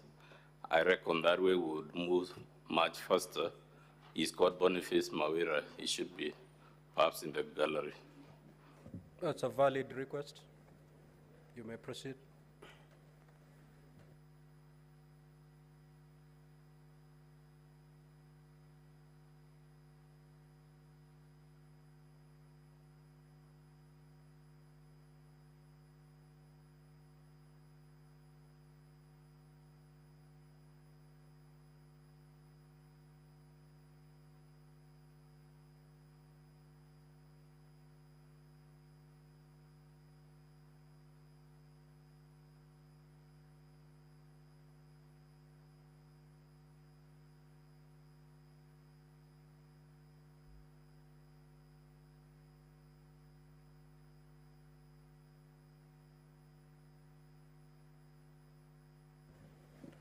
Counsel for the National Assembly, where are your witnesses coming from? They're taking too long.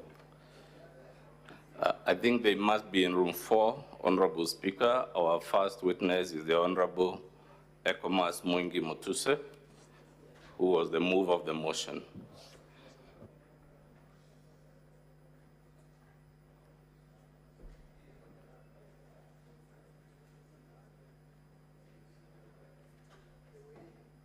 Are you sure he's not deserted you?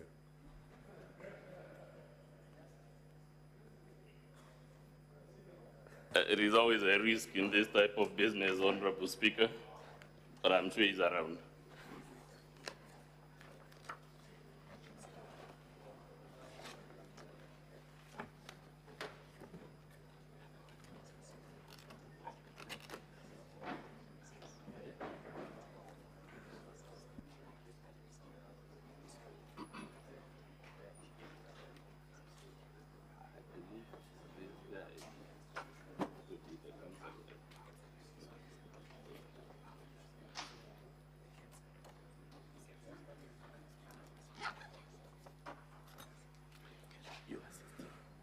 So, Counsel, before you proceed, you first introduce yourself and the team. Yes, for the record, Honorable Speaker, my name is Mudhomi Viankolu. I'll be doing the exam in chief on behalf of the National Assembly. I shall be assisted in that enterprise by my learned friend, Mr. Peter Manyonge Wanyama. I will cover grounds 1, 5, 6, and 7. And my learned friend will lead the witness in respect of the other grounds in the motion.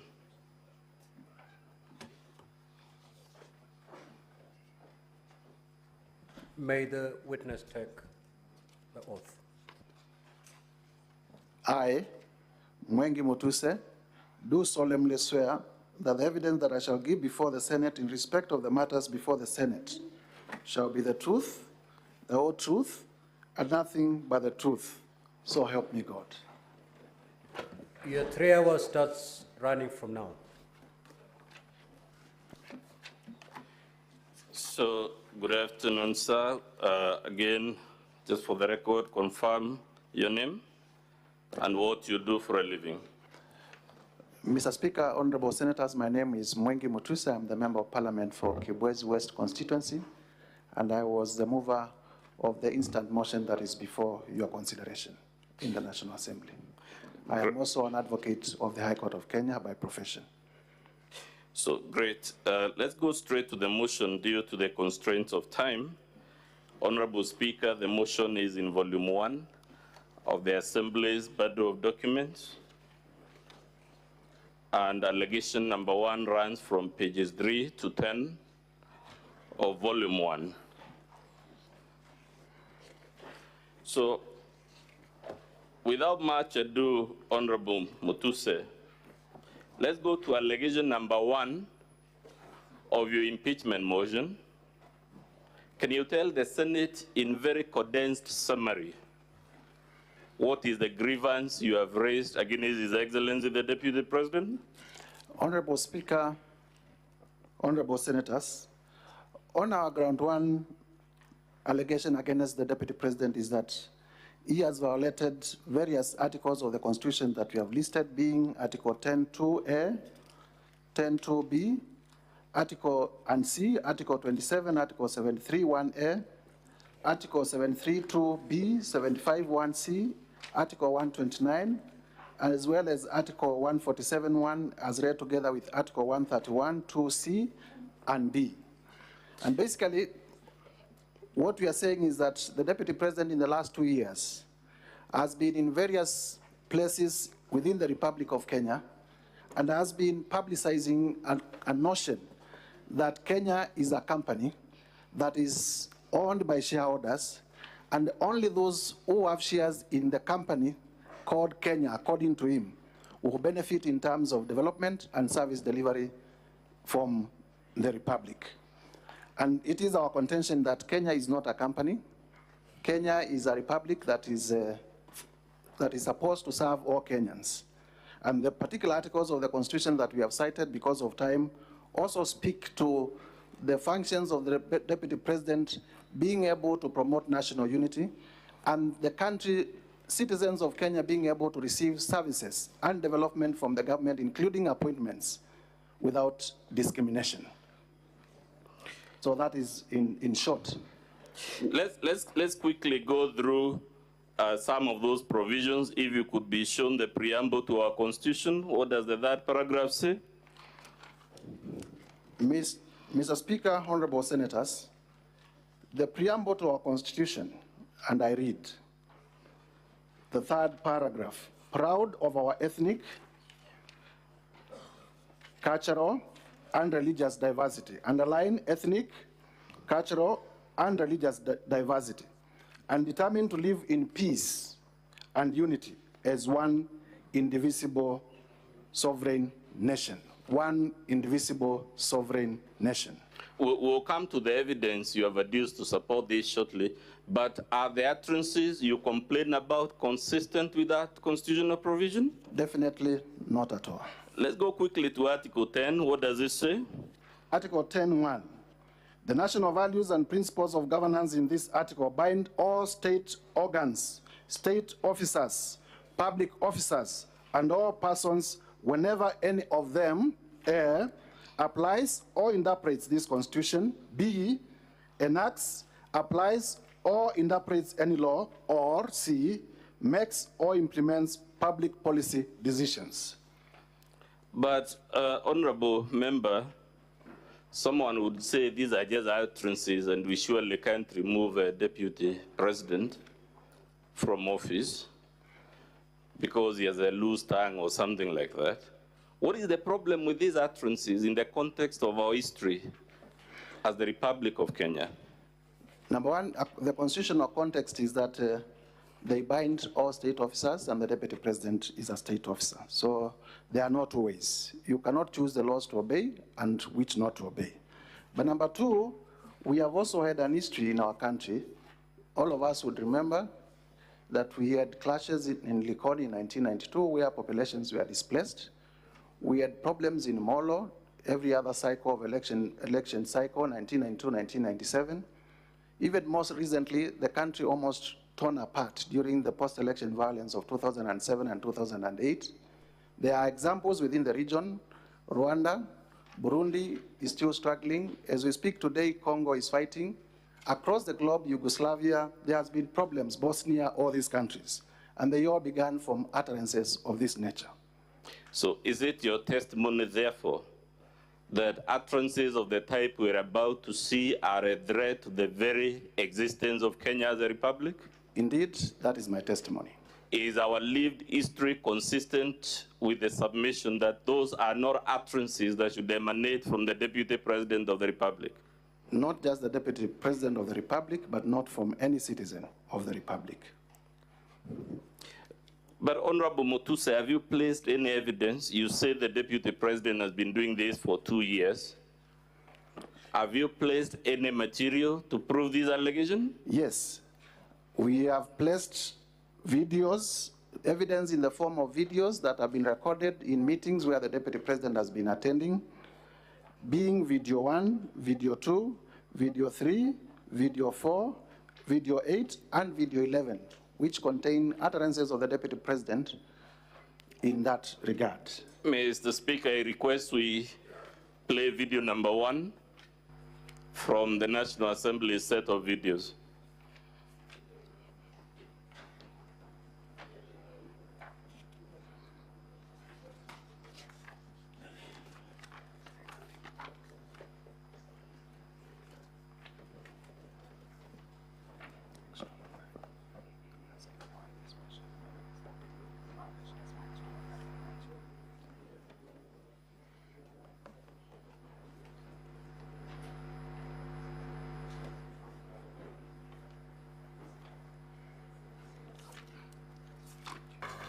Sisi lazima tungeangalia nyinyi. Hii serikali ni kampuni na ni ya shares. Si ndio? Ni ya shares. Kuna wenye kampuni, wale wako na shares mingi, kuna wale wako na chache, kuna wale hawana. Sasa nyinyi mliinvest kwa hii kampuni ya William Ruto na Rigathi Gachagua. Sasa lazima mvune. Yule ambaye alipanda atafanya nini? Simulipanda? Simuliamuka mapema? Mukasema mutaki kusikia mambo ya ile system na nini? Muka invest, mukapanda, mukapalilia, mukaweka mbolea, mukamwagilia maji, wakati ya kuvuna ndio huu. Na itakuwa namna hiyo. Najua wengine wananikashifu ati mimi nasema ati wale walipanda wavune kwanza. Iko makosa? Iko makosa? Hata hao watavuna lakini wangoje. Si wale walipanda na wavune kwanza. Wakishavuna wavune ile tabaki kidogo, wale wakupanda waingie watafute huko nini ile itapatikana wachukue wakwende. Si yuko namna hiyo? Na itakuwa namna hiyo. Ndio watu wakipiga kura waelewe hii kura ni kusema nini. Hii kura iko na maana. Nyinyi hamwezi piga kelele huko, mpige kelele. Mnasema William Ruto ni bure, hawezi, mnaita yeye majina, alafu akipata, akigawa, mnapiga laini ati mko pale mbele. Ati mnataka mpite wale walisema anafaa ati mkue pale mbele. Inawezekana? Mimi kazi yangu pale kwa Ikulu ni hiyo. Ni kupanga hiyo laini. Hapo ni kazi mimi napanga hapo. Mimi naangalia kwa laini, nikiona we ulipanda, natoa wewe nyuma, napeleka wewe mbele. Because of the constraint of time, Honorable Mutuse, what did these utterances mean and what were they understood by any fair-minded Kenyan to mean? The ordinary meaning is that there are Kenyans who are supposed to benefit from the Kenyan government, and there are other Kenyans who are not supposed to benefit from the Kenyan government. And His Excellency, the Deputy President, will make sure only those who voted for the present government benefit from the government. And those who did not vote for the government will not get any benefits because they are not shareholders. Are those utterances consistent with the national value of human dignity in Article 10B? Not at all. Are they consistent with the value of national unity in Article 10A? Not at all. Are they consistent with social justice in Article 10 2B? Not at all. What about inclusiveness? Indeed, they are divisive. What about equality? Not at all. What about non-discrimination? They are very discriminative. What about protection of the marginalized? They do not protect the marginalized, they marginalize them further. We could go on and on, sir. Are those utterances consistent with any of the articles you claim in ground 1 have been violated? Not at all. Let's play video number 2, Honorable Speaker.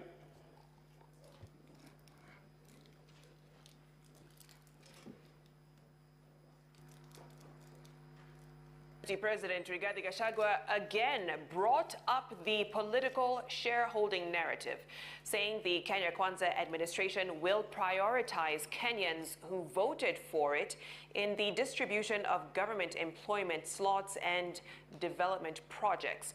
Well, Gachagua spoke in Nandi County, where he led other government officials in a church service and thereafter a fundraiser at Kurgung Boys High School. Ayub Abdikadir reports. Mosop constituency in Nandi County offered Gachagua a platform to amplify his narrative about the government being a shareholding entity that apparently belongs to those who voted for it, calling on the people of Nandi County to remain patient as the state works on development projects and employment opportunities that would prioritize Kenya Kwanza supporters. Rais ako pale, niko hapo, huyu Felix ako hapo. Rais mnamjua, mimi mnanijua msimamo yangu ya kwamba watoto wakiwa wengi kuna wale kwanza ya kuangaliwa, si mnajua? Sasa huyu Felix ako pale ndio mwenye kuunganisha mawaya. Mambo yetu tumepanga. His remarks similar to the last time he sparked public debate by hinting at preferential treatment for Kenyans who voted for the government. Mambo iko sawa. Chakula iko jikoni, karibu kuiva. Watoto ni wengi, chakula ni kidogo. Iko watoto ya nyumbani, iko wajirani, iko namna hiyo, na nyinyi mtulie. Chakula ikiiva, sisi ndio wenye kupakua. Na watoto tunawajua kwa sura na kwa msimamo. Hatuwezi kuwa confused. Kuna mtu ajui watoto yake.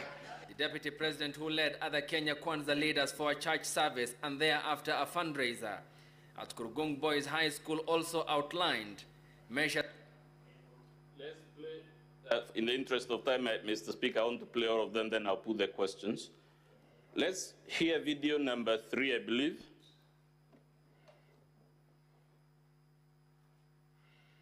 Gachagua says he has no apologies to make over his shareholders' narratives, saying those who voted in the Kenya Kwanza government should reap big from the government.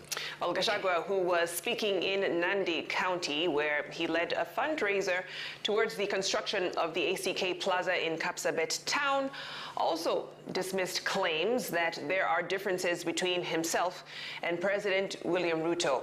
Martin Munene has the details. Deputy President Rigathi Gachagua was in President William Ruto's Rift Valley backyard on Sunday, where he presided over a fundraiser in aid of Kapsabet ACK Church. And here, the DP made it clear that he was not backing down on his shareholders' gospel that has left a bad taste in many people's mouths. I am unapologetic to demand and to insist that those who believed in William Ruto and supported him to a man have every right to benefit immensely from his government. I have no apology. Let's play video number 4, 8, and 11 in that sequence. Serikali, a government is like a company. There is shareholding. Kuna wale who have invested a lot of shares. Kuna wale wameweka kidogo. Kuna wale wamekataa. Lakini wote ni wa Kenya. So ndio tukasema kama wewe umeenda kupanda mahindi, ama wacha nipeane example ya ng'ombe kwa sababu niko Kajiado. Wewe uko na ng'ombe yako ya maziwa. Hiyo ng'ombe imezaliwa ikiwa njao, umeichunga vizuri, umepatia majani, umenunulia dairy mill, umepatia chumvi, umepeleka kwa malisho, umepatia maji, imezaa, imeanza kukamuliwa. Wewe unatakiwa kwanza ukuwe mtu ya kwanza kukamua hiyo ng'ombe na kukunywa maziwa. Serikali, a government is like a company. There is shareholding.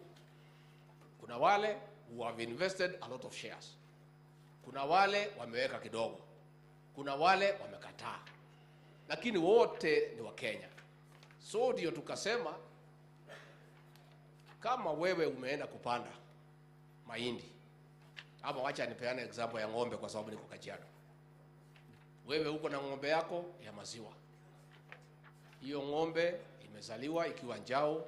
We can go to the next because we see an element of repetition. Let's go to the next video.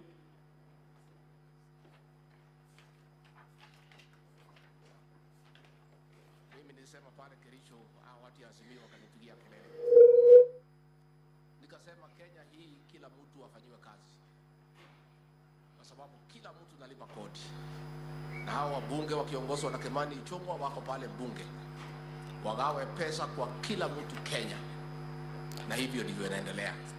Yes, video number 11. Fika watu ya kukusaidia. Utatafuta.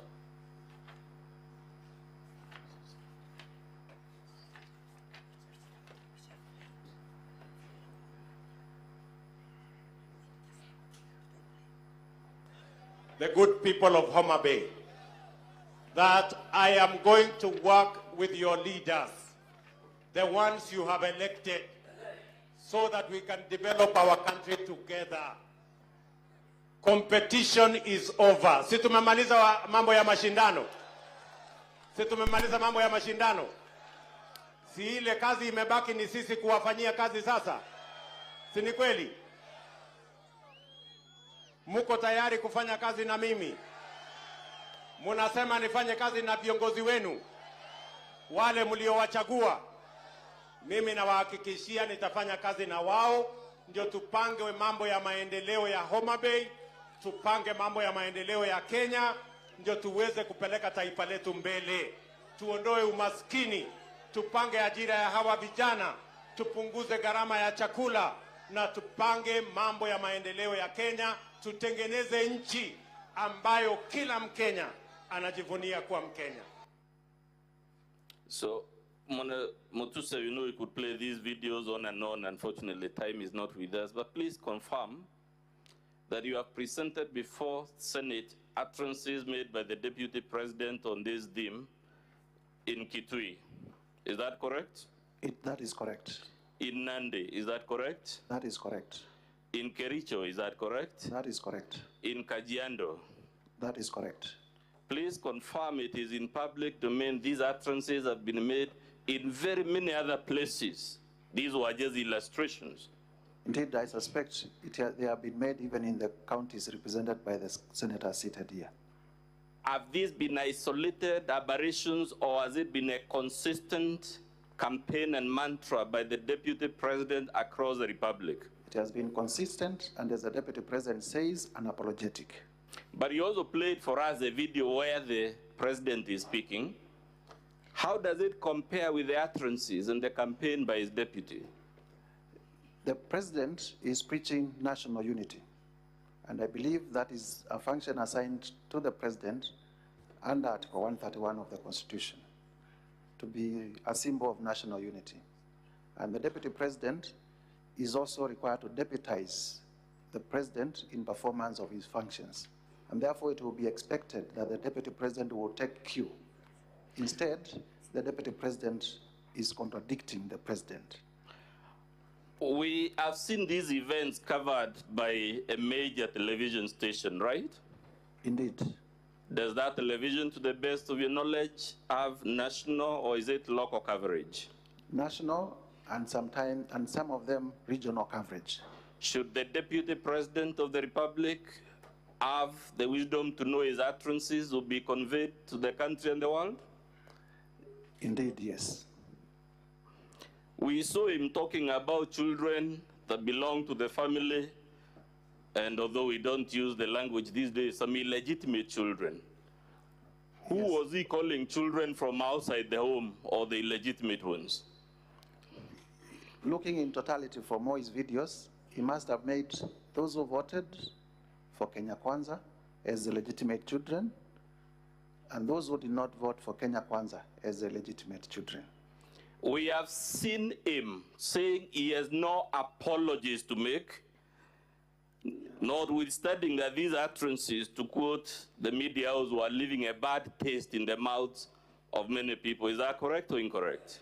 Yes, he is very loudly clear that he has no apologies to make for referring to Kenya, for saying Kenya is a company belonging to shareholders for the benefit of the shareholders. That defiance and the stance that he has no apology to make, does it depict the deportment of a man or a woman who should be the Deputy President of the Republic of Kenya? Not at all. But you heard his counsel say that there must be some extraordinary wrongdoing before we can impeach for mere utterances or for the things you have alleged. To the best of your knowledge, sir, how many vice presidents or deputy presidents has Kenya had since 1963? In your estimate, how many? 11. 11. 11 or thereabout? Let's say a dozen, 12, right? Yes. Do we have in our history since 1963 experience of a deputy president who traverses the country preaching ethnic exclusion? I don't remember any. The only incident I remember, two incidences, when Jaramogi differed with Kenyatta and he did the moral thing, resigned from government. I also remember an incident, I think it was Vice President Murumbi, who also differed with the then president and did the honorable thing and resigned from government. Those were the first two vice presidents. Daniel Arap Moi was at that. Do you know of any incident where Daniel Arap Moi was moving around this country as vice president, committing this type of wrongdoing? No, not at all. How about Mwai Kibaki? In fact, even when he was demoted, he continued working in cabinet. How about Josephat Karanja? Not at all. How about George Saitoti? Even when he was sacked, he continued being loyal to the government of the day. How about Musalia Mudavadi? In his short stint, nothing is heard about him undermining his boss. How about dividing the country? Mudi Awori? Not at all. Kalonzo Musyoka? Not at all. So when we are told there is nothing extraordinary about this wrongdoing, is that consistent with the lived reality of Kenya? There is everything extraordinary when a country of 46 tribes, someone advocates for the servicing of less than 2 of those communities. Where will the 44 go? Given the politics of 41 against 1 in 2007 and the post-election violence, would this allegation be extraordinary wrongdoing? It is an extraordinary wrongdoing. In fact, the post-election violence that resulted from that particular kind of campaign was in itself extremely dangerous to our social fabric and extremely dangerous to our economy. Given the experience of the Molo and Likoni clashes in the 90s, would this be extraordinary wrongdoing coming from the second senior-most state officer? Indeed, and also when it is remembered that he was a district officer in Molo when those clashes were happening. Given what is going on right now as we speak in Tenerife, would conduct like this emanating from none other than the deputy of the president be extraordinary misconduct? I have seen in news that there are families that are displaced, people have lost property, and if that is not extraordinary, then I do not know what extraordinary means. Given, sir, and I will summarize this, what this type of campaign achieved in Rwanda, in Burundi, in Sudan, in South Sudan, in former Yugoslavia, in Nigeria, the Biafra War, and we could count and count until the cows go home. Can anyone be heard in good conscience to say that this is not extraordinary misconduct? Indeed, this is very extraordinary, requiring impeachment. Please confirm, because we are pressed for time, that the evidence you're relying on this ground applies equally to allegation number 5 of your motion. Just a minute to confirm. What is your complaint in allegation number 5? Allegation number 5, Mr. Speaker, will be at page 16 to 17 of volume 2. Allegation number 5. Just a minute. Mr. Speaker, honorable members, our allegation number 5 relates to gross violation of Article 3(1)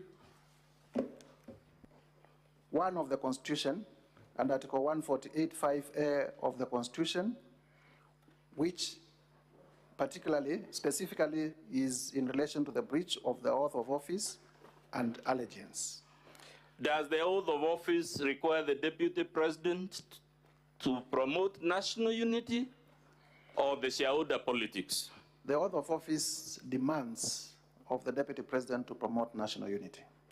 And what is your complaint in ground number 6, sir? In ground number 6,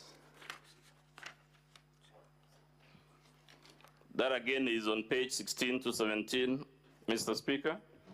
Ground number 6 is about serious reasons to believe that the Deputy President has committed a crime under national law pursuant to Article 151(b) and 2 of the Constitution. And what is the specific complaint? The specific complaint is that there are serious reasons to believe that His Excellency Rigathi Gachagua has committed crimes under Section 13(1)(a) and 62 of the National Cohesion and Integration Act. Can you please read for us those sections of the law? Section 13 of the National Cohesion and Integration Act provides that it is an offense. Honorable Speaker, that section will be in volume 7 of the Assembly's documents. That it is an offense for any person to use threatening, abusive, or insulting words or behavior where the person intends to stir up feelings of ethnic contempt, hatred, hostility, violence, or discrimination. The section also makes it an offense to use words or engage in such behavior when, having regard to all the circumstances, ethnic hatred is likely to be stirred up. Is ethnic hatred likely to be stirred up by this campaign of shareholding? Obviously. Is it likely to stir up ethnic contempt? Obviously. What does Section 62 say? Section 62 of the National Cohesion and Integration Act states that a person commits an offense when the person makes statements that are intended or are likely to stir up feelings of ethnic contempt, hatred, hostility, violence, or discrimination. Are the utterances by the Deputy President likely to trigger any of those things? Yes, indeed.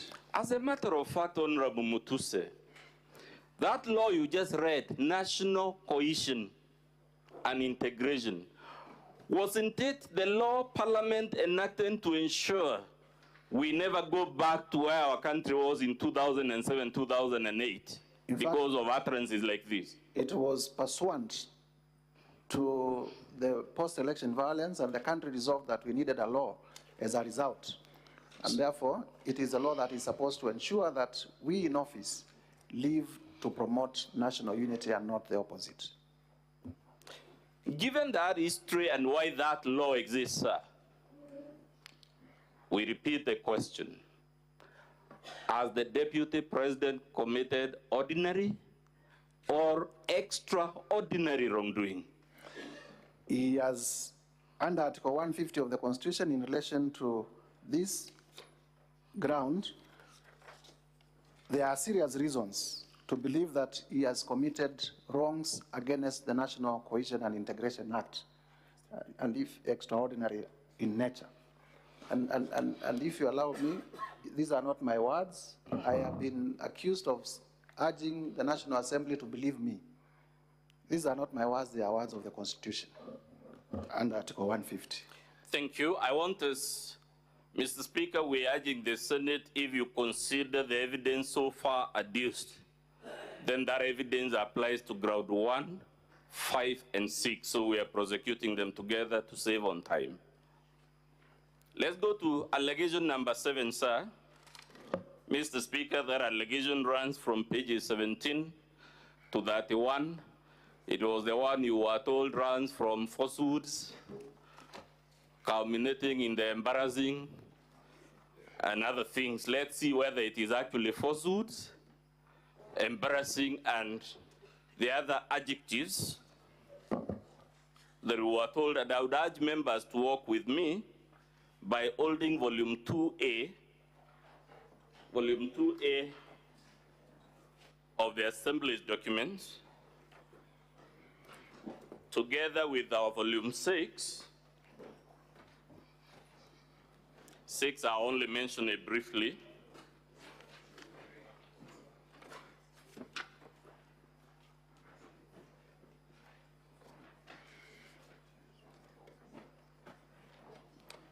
Please confirm, sir, at page 2 of volume 6, who, as between you and the Deputy President, as passions were cast, that you're referring to irrelevant material about the estate of the late Rigathi Gachagua. Between you and the Deputy President, who has brought up this issue of the estate? Is it you or is it him? In the response by the Deputy President, on page 2 of volume 6, he did bring out the issue of the estate of his late brother in response to the allegations that he has acquired properties worth 5.2 billion within the period that he has been Deputy President. So we'll come back to that document much later. I'm only mentioning it now, sir, to clear the air, whether it is you trying to whip emotions by bringing up this matter, or it is the Deputy President attempting, by his own response, to hide behind the shadow of his late brother. I never mentioned any of my deceased relatives. I have them, but I never mentioned any. The Deputy President is the one who mentioned his deceased relatives. He's actually the one who has brought this material, isn't it? Indeed. Good. Now we'll come to it. Let's go back to your allegation. Ground number 7, sir.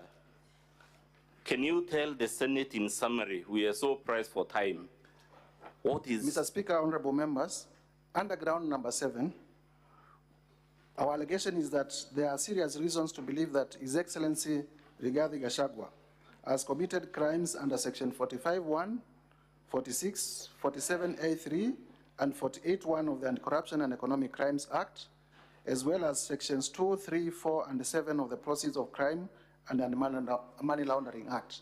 And in short, during the short period that I was doing research on this motion, I have come across properties that are registered in the name of the Deputy President or in the name of his children or other proxies that run cumulatively to a value of about 5.2 billion. And there is no clear trace of where the monies to purchase those properties came from, and therefore, under the Anti-Corruption and Economic Crimes Act, qualify to be unexplained assets.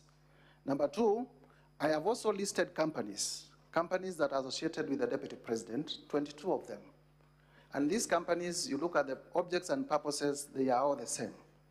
And it is our theory and our evidence that these companies have been used for money laundering.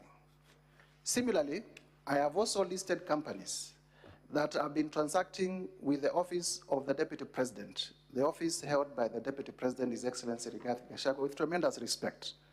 And they are being paid from that office, and we have laid ground for serious reasons to believe that these companies are actually conduits for corruption, and that political responsibility, even when he's not the accounting officer, rests with the highest holder of that office. And that is the case we are making here. And we shall be showing the connection between the properties and His Excellency Rigathi Gachagua. And in a case of unexplained assets, it is upon the person to show where they actually got the money to buy the assets. we have evidence that the assets belong to him. Let's begin with the companies, Honorable Mutuse. You said you have attached Form CR12 to your motion. Indeed, I have attached Form CR12 being evidence of ownership of those companies. Would that be the Form CR12 on pages 8 all the way to 32 of Volume 2A? Indeed, yes. Honorable Speaker, it's Volume 2A, pages 8 to 32.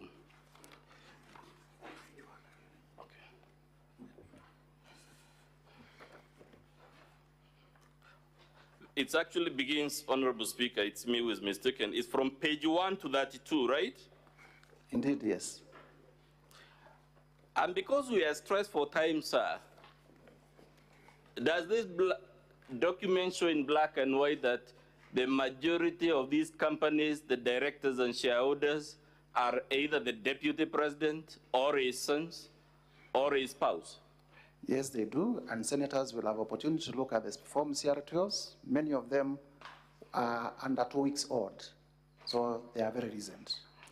Let's go to the question of the purchase and of... You can also independently confirm from the e-citizen portal, it is only 650 shillings to do as a company search. You have mentioned Treetops Hotel and Outspan Hotel in paragraph 45A. Yes, indeed. Let's confirm whether this is false, ridiculous, or embarrassing. Did the Deputy President issue a public address on the 7th of October in which he admitted acquiring these 2 hotels? Yes, indeed, and it is part of our evidence. So with that admission from him, can he be here to say your allegations are false, ridiculous, and embarrassing? That is not expected from the son of Mau Mau. Let's go to page 33, sir, of your volume 2A. Mr. Speaker, sir, I've been patiently waiting and restraining myself from raising. Pause the time for the National Assembly, please. Proceed, Council. I've been constraining myself when listening to the proceedings, and Council is testifying instead of the witness testifying. Number 2, he's asking leading questions in examination in chief, and Council understands the rules of examination. A case in point, you're very general. A case in point? The Hansons, Mr. Speaker, sir, will bear as witness, and the Senate is a custodian of the Hanson. Council, I'm very alert. Any leading questions before even you take your feet, I'll be able to object to it. I'm very alert to that. Proceed, Council. Much obliged, Mr. Speaker. Let's go to page 33, sir. What is that document on volume 2A? On page 33, this is a discharge of charge between Wayne Holdings Limited and Aberdare Safari Lodges Limited.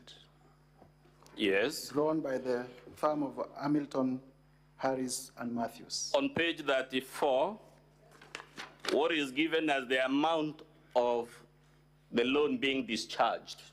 The loan being discharged is 143,885,042 shillings.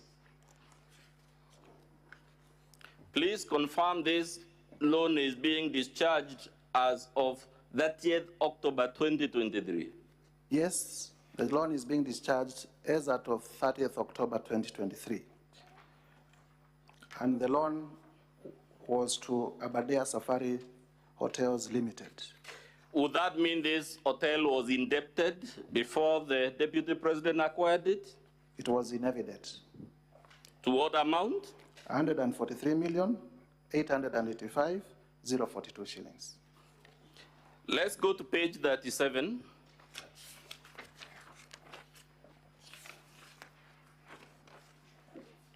What is that document you have annexed, sir?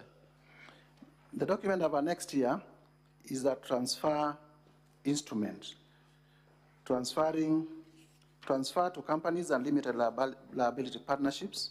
Yes. It is it's a document ordinarily that is used to transfer Interest in what? Interest in property from one party to the next. And who is acquiring that property according to this document?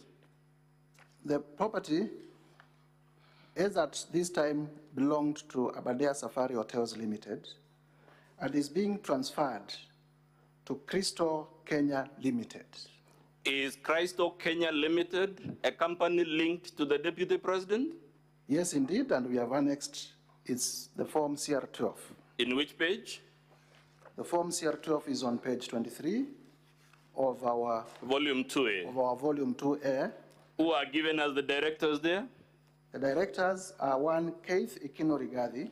Who is that? That is a son to Honorable Rigathi Gachagua. Yes. And the second director is Kevin Gachagua Rigathi. Yes. Also a son. Now let's go back to 37. As the Deputy President in his response explained, where he got more than $500 million shillings, and to be precise, 535 million to acquire this hotel. To begin with, the consideration for this transfer was Kenya shillings 535 million, and this needs to be added to the loan of 143 million. Yes. Cumulatively. Yes. So that you get the value, because the value of in terms of what was the purchase. Yes.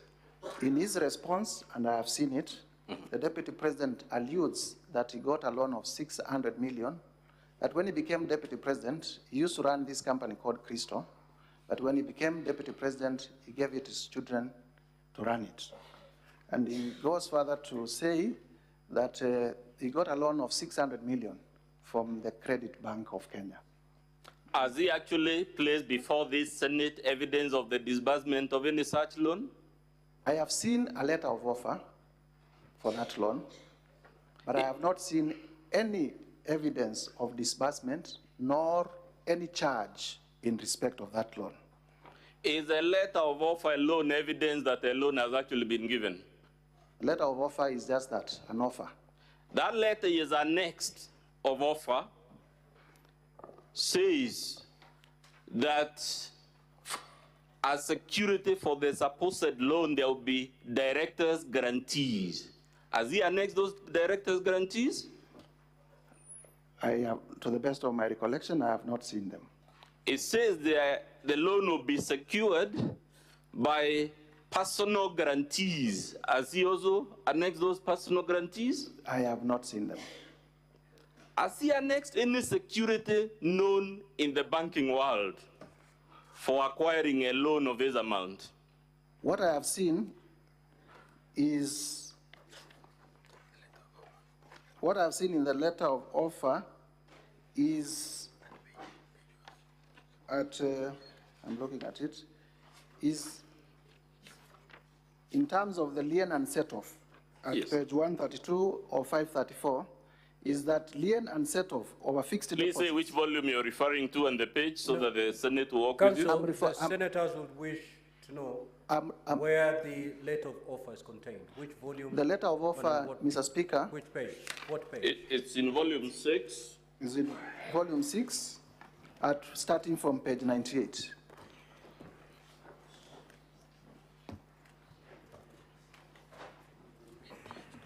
Yes, walk us through that letter of offer.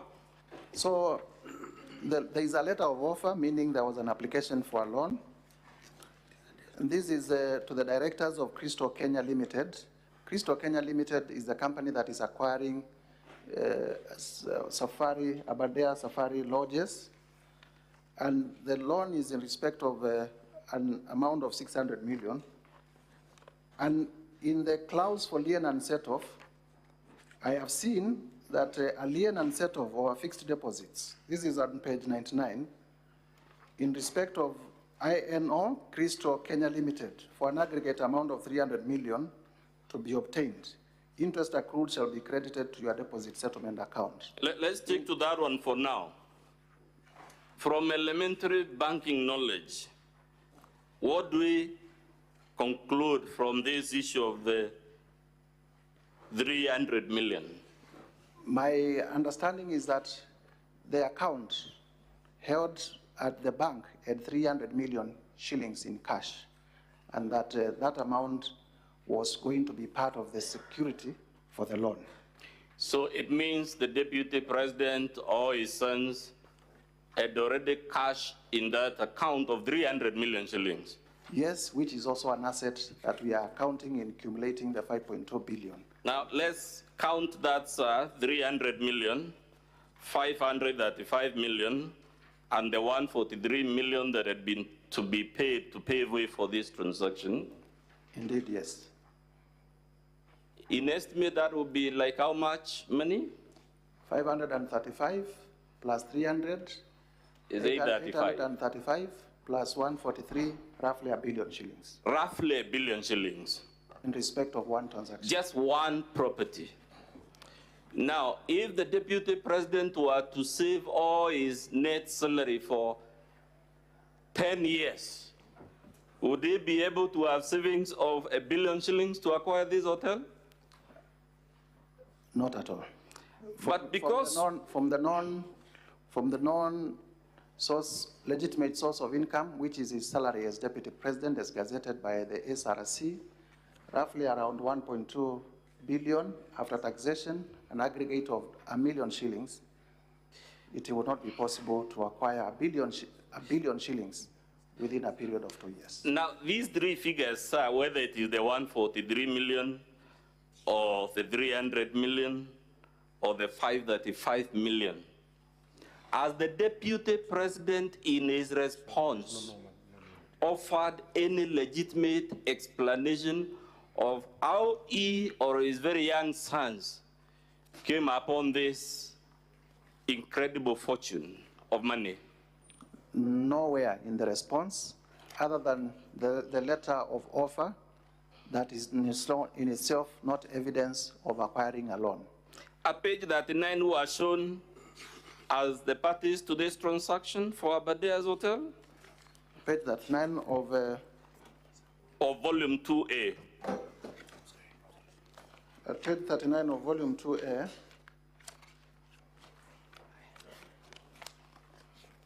the parties to this transaction for Crystal Kenya Limited, Kevin Gachagua Rigathi and Keith Ikino Rigathi. For Abadea Safari Hotels, there is Robert Gadenji, yes, and Kenneth Waiboshi. Are those two gentlemen you mentioned first related to the deputy president? Indeed, they are his children. As a matter of fact, Honorable Mutuse, and will do it in the closing statement, does our Public Officer Ethics Act or the Leadership and Integrity Act, faced with facts like this, permit the deputy president to hide behind his sons? Not at all. Is he allowed to hide behind any of his relatives? Not at all. What about his spouse? Not at all. So even if the Senate were to accept, for argument's sake, that this company is run by the sons and whatnot, would that, based on our Public Officer Ethics Act or the other act, which is the leadership, and would that be a valid answer to this unexplained wealth? Section 35 of the Leadership and Integrity Act. Please say the volume you're reading. I'm reading from volume 7 in our bundle of documents at page 34. Acting through others. A state officer contravenes the code if the officer A causes anything to be done through another person that would constitute a contravention of the code if done by the state officer, or allows or directs a person under their supervision or control to do anything that is in contravention of the code. Mr. Speaker, acting through others is what previously I've called it wasn't me. But let's jump to page 79 of volume 2A.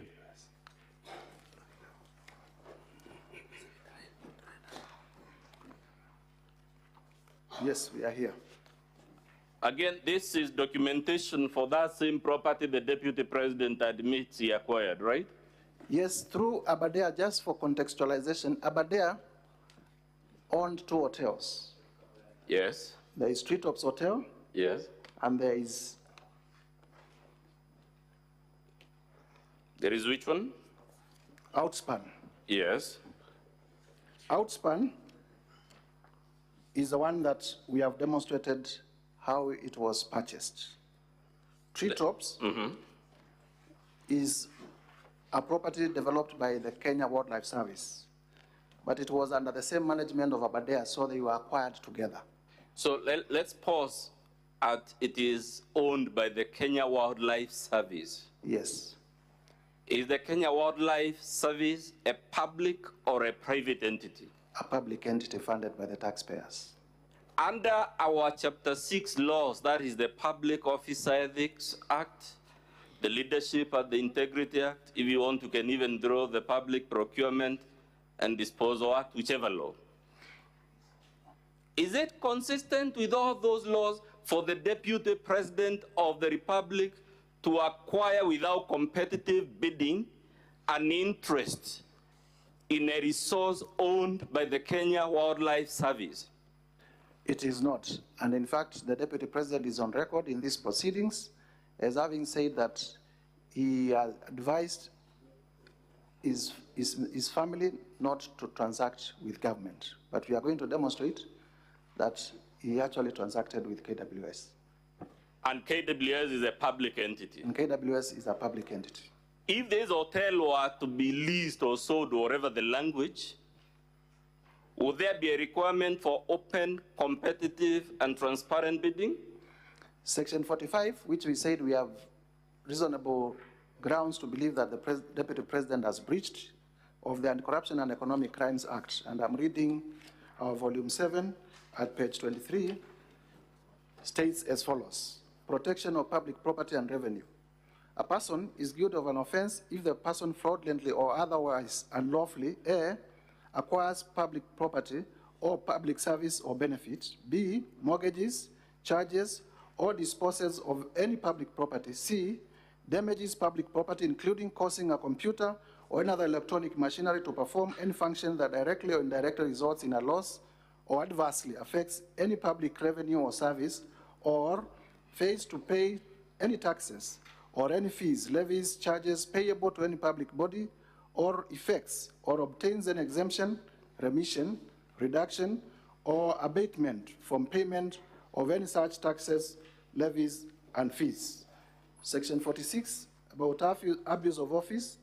A person who uses his office to improperly confer a benefit on himself or anyone else is guilty of an offense. Now, let's go to page 81 of volume 2A, sir. It's still about Treetops Hotel. Page 81 of volume 2A. I'm there. Can you read for us the last sentence of the second paragraph? This is a letter. This is a letter from the Kenya Wildlife Service. Yes. To Mr. Amos Kisilu of Kisilu and Wandati Company Advocates. It's a letter dated when? The letter is dated at the top left. What is the date? 5th of June, 2023. Was His Excellency, the Honorable Rigathi Gachagua, the Deputy President of Kenya on that date? Yes. It is addressed to who? It is addressed to Kisilu, Wandati and Company Advocates. In the Deputy President's own response, is that law firm indicated as one of the law firms he uses? Yes, indeed. Good. Now read for us the second paragraph of that letter, beginning with the word however. However, the tenant is in rent arrears of Kenya shillings 35,481,548, and lodge has not been operational since 2019, which has resulted to deterioration of the same in breach of the lease agreement. So we are being told this hotel, a number of things. One, it has not been in operation for 4 years, correct? Indeed. And as a result, it has accumulated rent arrears, correct or incorrect? And deteriorated, which in effect means it requires renovation, money. Now let's go to page 80 where the Deputy President develops interest in the hotel. I'm here. Can you read the opening line of that, the first paragraph of that letter? Mr. Speaker, honorable senators, this is a letter from Kisilo Andati and Company Advocates to the Director General of the Kenya Wildlife Service. The opening sentence reads as follows. We act for a party, into brackets our client, who is interested in taking on an assignment of lease of the Treetops Hotel Lodge as defined in the lease agreement dated 31st December 1998 between yourselves and Aberdare Safari Lodges Limited, the lessee.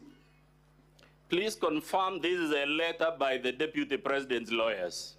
This indeed is a letter by the Deputy President lawyers, but funny enough, against any all professional knowledge in terms of how you write letters, they do not disclose their client. They just say, we act for a party.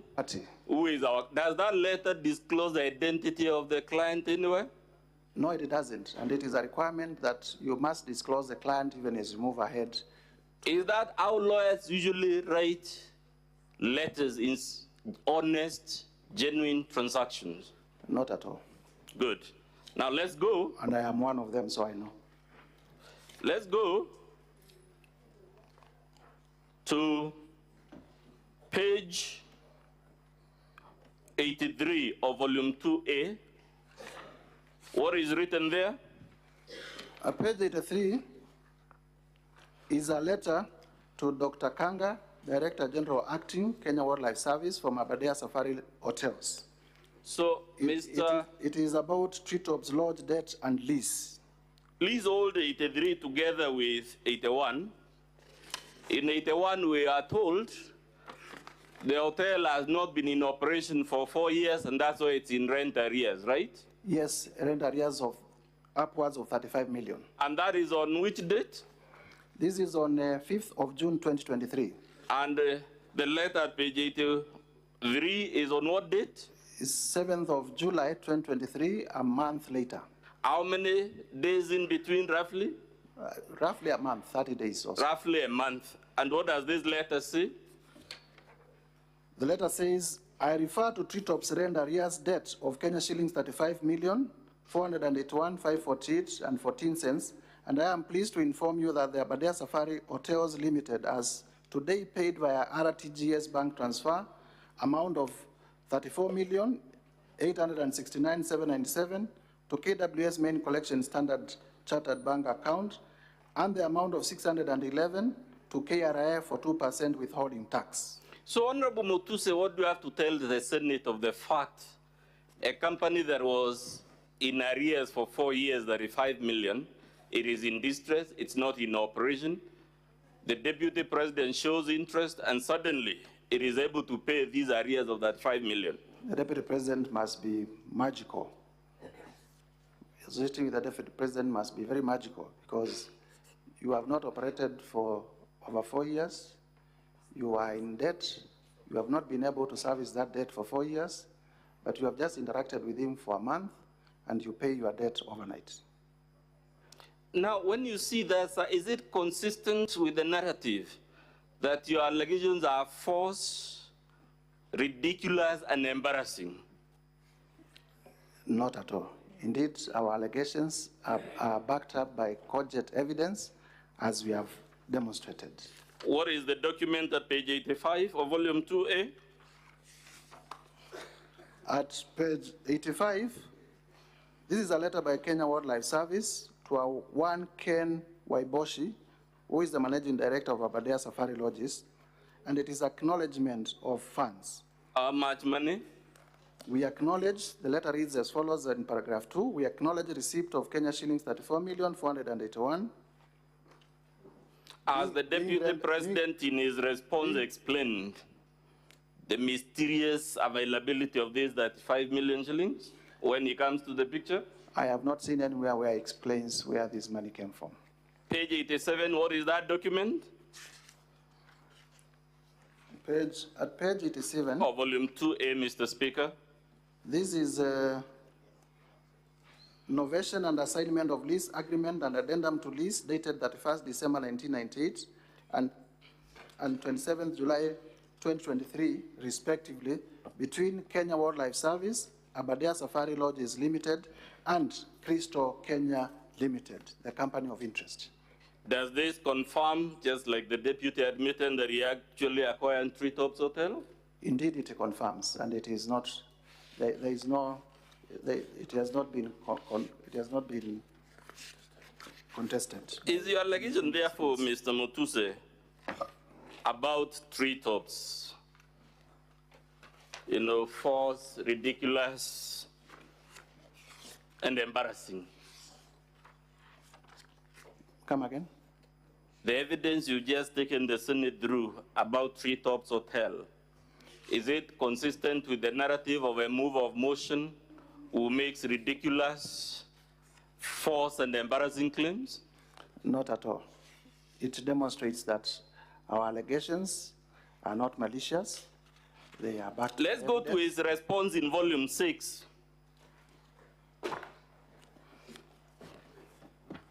It should be page 8, if I'm not mistaken, Mr. Speaker.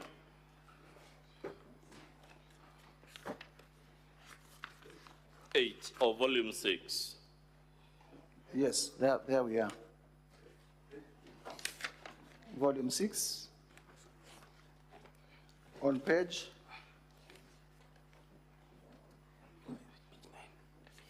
Okay. Is page 9? Yes. At the top of page 9, what does the Deputy President, in his response to the National Assembly, tell it? He says, in respect to Crystal Kenya Limited, this company was incorporated in 2009, way before I became Deputy President. Let's pause there. Is that a valid response to your motion, the date when the company was incorporated? I am interested in what the company did when Mr. Rigathi Gachagua is Deputy President, and not when the company was incorporated. Okay, read for us the next line. I transferred the company to my sons when I became Deputy President. Is that a valid answer given the things we've just seen about Treetops and Outspan? It confirms that the sons indeed are acting on his behalf. Read the next line, please. It acquired Outspan Hotel and Treetops Hotel following financing by a local bank. I also gave the company a personal loan from funds which were returned to me by the Asset Recovery Agency. I wish to clarify that Treetops Hotel was not bought. It is leased from KWS. The lease was assigned to Crystal Kenya Limited by a private company, Aberdare Safari Hotels Limited. I have annexed the facility letter dated 24th October, as well as the company resolution to borrow Kenya shilling 600 million and marked as Annex RG 14 and Annex RG 15 respectively.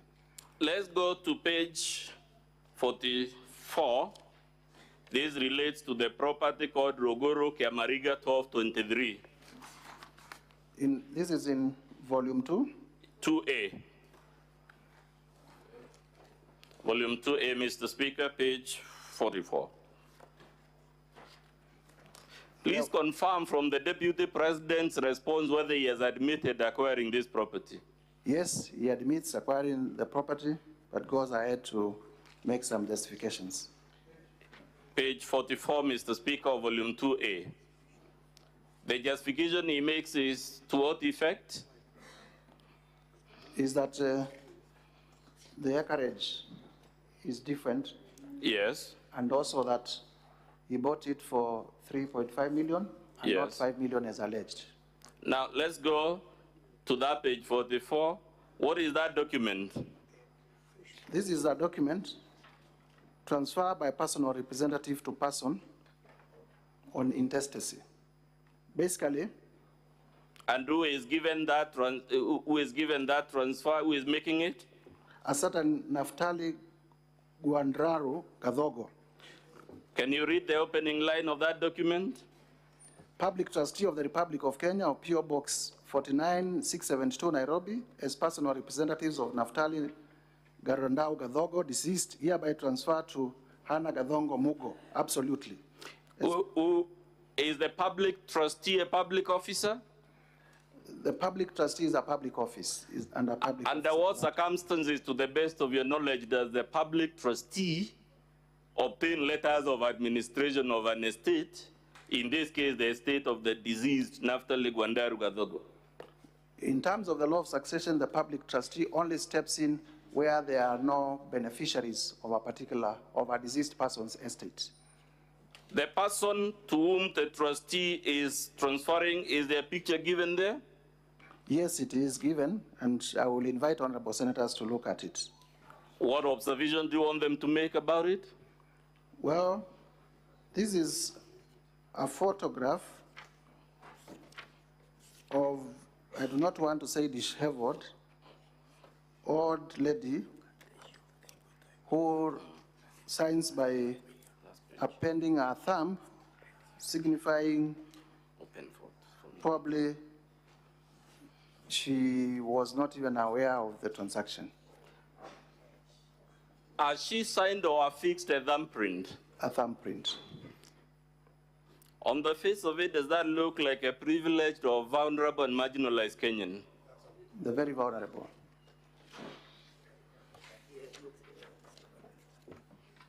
Mr. Speaker, sir, kindly allow me again to bring to the attention of the Assembly that the advocate is leading the witness.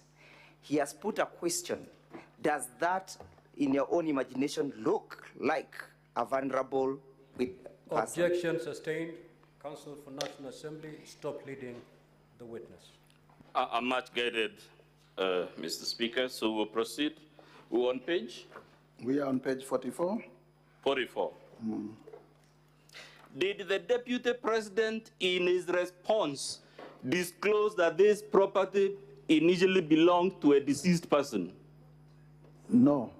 Did he, in his response, disclose that this property was initially vested on the public trustee? No, he didn't.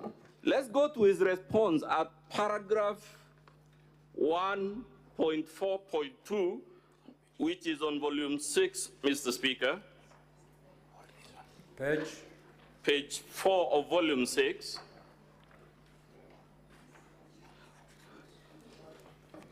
Can you read paragraph 1.4.2 of the Deputy President's response? I purchased the land in the year 2023 for Kenya shillings 3.5 million for my farm proceeds. Some of you are aware that I have dairy farm with close to 200 cows. Now, let's see who is saying things that are embarrassing, false, and ridiculous. What is the price he has said he acquired it for in that page? 3.5 million Kenya shillings. Let's go to the agreement he has attached to show how he purchased this property. It is at page 63 of the same volume. I am here. Clause number 3, what is given as the purchase price? The purchase price is Kenya shillings 5 million only, to be paid as follows. Is that consistent? Volume 6. We are holding, Mr. Speaker, volume 6, pages 4 and 63.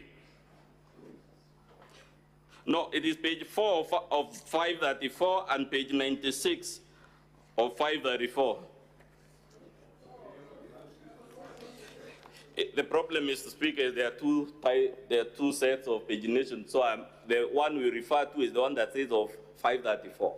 So we are talking of page 4 of 534. You hold that together with page 96 of 534. My apologies, Mr. Speaker. In other words, go to page 4 and page 96 of 534. Of volume 6. Yes.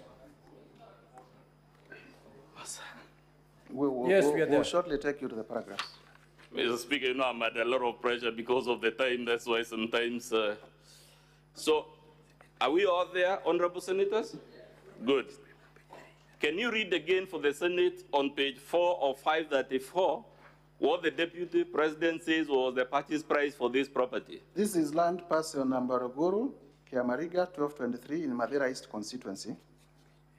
That is on page 3. And on page 4, the Deputy President says, I purchased the land in 2023 for Kenya shillings 3.5 million for my farm proceeds. Let's pause it there. He bought it for 3.5 million. Let's go to the document he has annexed to prove that he acquired this property for 3.5 million. It is at page 96 of 534. Indeed, this is agreement for sale of the whole of LR number title Ruguru Kiamariga 1223, measuring approximately 2.5 acres. And under clause 3, the purchase price is Kenya shillings 5 million to be paid as follows.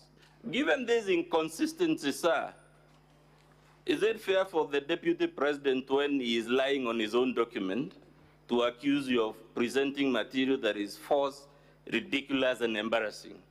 It is not fair, and also, especially when one of our allegations against the Deputy President is that he consistently misleads the public.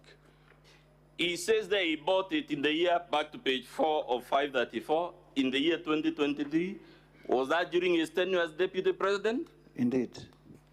He says he has a dairy farm there with 200 cows. Indeed, he says so.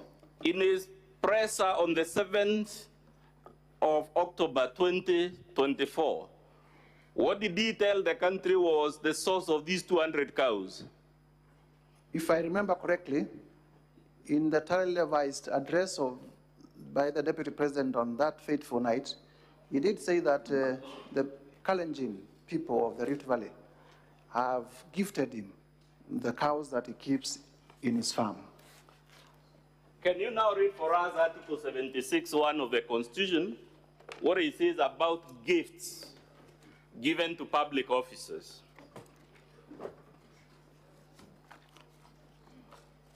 Article 76, Financial Property of State Officers.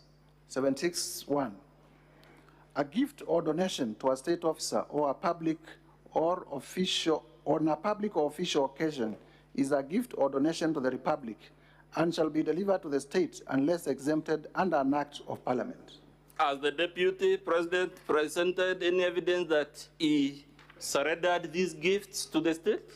He says that he has kept them in his farm. Wouldn't that be an admission by his own public statement of violating Chapter 6? Indeed, it is an admission and should be treated as such.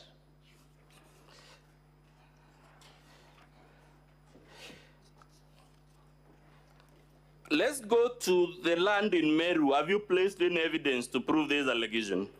I have placed evidence to prove that the Deputy President indeed acquired land in Meru, and to the best of my recollection, he has also admitted in his response to having bought land in Meru. I now want you to quote volume 8 against, again, the Deputy President's response.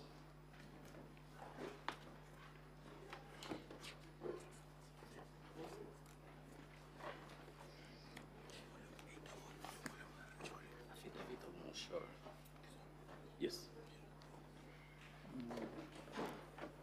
Let's go to, first of all, volume 6, which is the Deputy President's response. What does he say about the Olive Garden Hotel? In summary, it's clause 1.1.1 all the way. For clarity, Council, so yes. We leave the issue of Meru, we'll come to We'll come to it later, don't worry. Let's deal with Olive Garden Hotel for now. Volume 6 of, which is the Deputy President's response. We made an allegation that the Deputy President has bought Olive Garden Hotel through proxies. Volume 6, page? Volume 6, page 2 of 534. 2? Yes, page 2 of 534. Mr. Speaker, honorable senators, in my motion, I made allegations that the Deputy President has bought the Olive Garden Hotel, initially owned by his late brother. And in response, the Deputy President said as follows. The allegation that I own Olive Garden Hotel is false. The truth is that Olive Garden Hotel used to belong to my deceased brother, the late Honorable James Rigathi Gachagua, and therefore has never been my property. This is information that most of you may be aware of, as it is in the public domain. Upon his demise, my late brother left a will in which, in his recognition, that I am an honest man. We can leave it there, and honest man is written in bold, right? He appointed me as one of the executors of his estate. Now, is the DP's response about Olive Garden, which runs from page 2 to 3, consistent with the affidavit in the National Assembly's Volume 8 by Peterson, Jomo Mushira. Maybe so that we can point members. On Volume 8, we have the affidavit of Mr. Peterson Jomo Mushira. And Tell us in summary, because we are so pressed for time. Peterson Jomo Mushira says, I have personal knowledge of one of the issues raised in the special motion for the removal from office by impeachment of Mr. Rigathi Gachagua, the Deputy President. I have personal knowledge of the facts relating to the sale of Olive Garden Hotel, which initially formed part of the estate of the late Rigathi Gachagua. Given the matters set out in the preceding paragraph, I am competent to swear this affidavit. I decided to swear this affidavit after my attention was drawn to contradictions between the contents of Part 1.1 on pages 1-2 of the response that His Excellency Rigathi Gachagua filed at the National Assembly on 8th October in opposition to the special motion for his removal.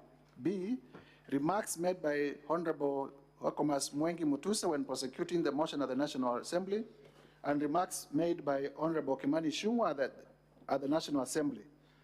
Remarks made by members of the Assembly. Let's go to the next paragraph in the interest of time. I wish to clarify and state as follows.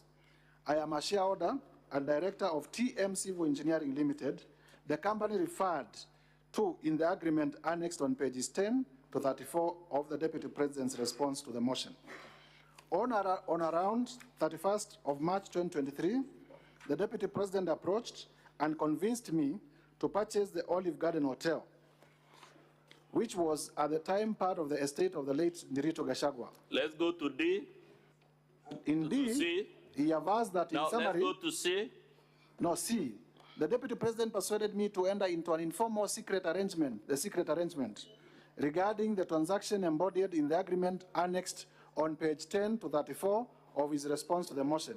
In summary, the terms of the secret agreement were that, 1, the Deputy President would buy the hotel from me by refunding the purchase price of 412 million set out in the agreement annexed on page 10 to 34 of his response. 2, the Deputy President would instruct and pay a contractor to renovate the hotel after the completion of the transaction embodied in the agreement. 3, to protect the Deputy President's undisclosed interest in the hotel, I would appoint Ms. Juliani Jahenda as the signatory or agent for the hotel's account at the Cooperative Bank of Kenya. And 4, to further protect the Deputy President's undisclosed interest, Mrs. Juliani Jahenda will run the hotel.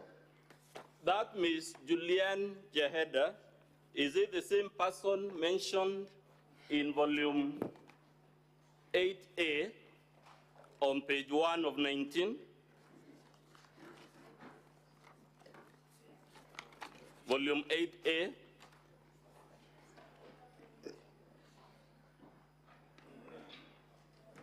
Yes, this is a letter from the Public Service Commission. So does that mean we have two sources, one being Jomo Mushira? It is... We are on volume 8A, page 1 of 19. And there is an entry there, the third name in that table. If you look at the names, you have the first one, the second one, and the third one is Maka Juliani Jahenda. Is that the same? Who is our Deputy Director in charge of coordination in the presidency at the Office of the Deputy President, working on a local contract. Who is the author of this document? The author of this document is the Public Service Commission of Kenya.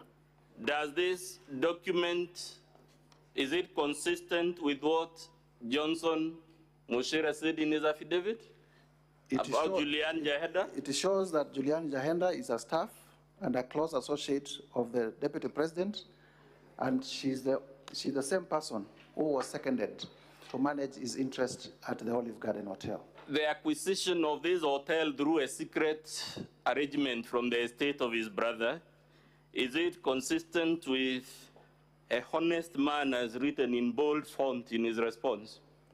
It is indeed consistent with our allegation that His Excellency the Deputy President raided the estate of his late brother and acquired properties directly and through proxy Lastly, from me, so that Mr. Wanyama will wrap up, let's go to the Vipingo property that also belonged to the estate of his brother. And for senators to note, this is another 535 million, 412 million in terms of the purchase and renovations, another extra millions of money, and there is no disclosure as to where the money was coming from. Now let's go to Vipingo Beach Resort, which again the Deputy President wants to hide under the shadow of his late brother, who is given on page 18 of volume 2A as the directors of Vipingo Beach Resort Limited. Volume 2A, page 18 of 123.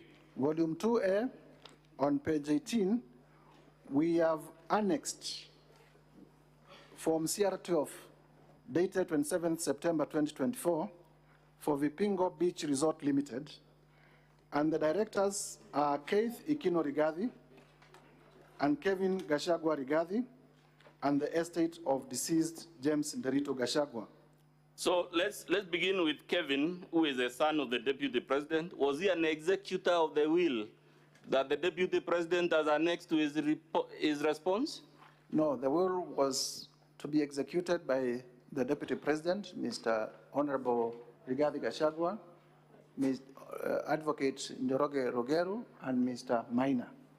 So the children of the Deputy President were not executors of the estate, and therefore cannot be said to be in the directorship of this company by virtue of the will of the late Rigathi Gachagua, because they were not named as executors of his estate. So is this document on its face consistent with his defense that this hotel belongs to his late brother?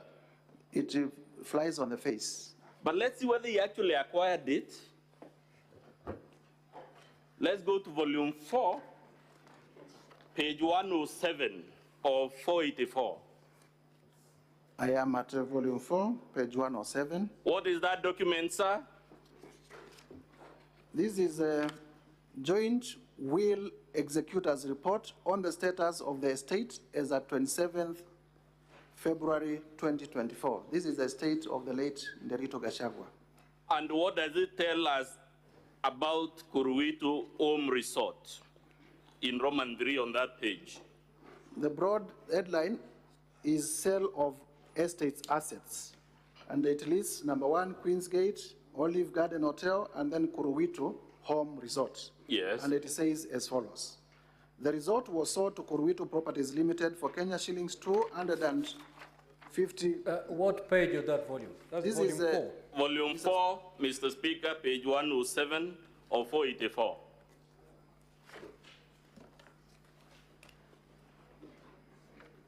Volume 4, Mr. Speaker. We can continue? Yes, proceed.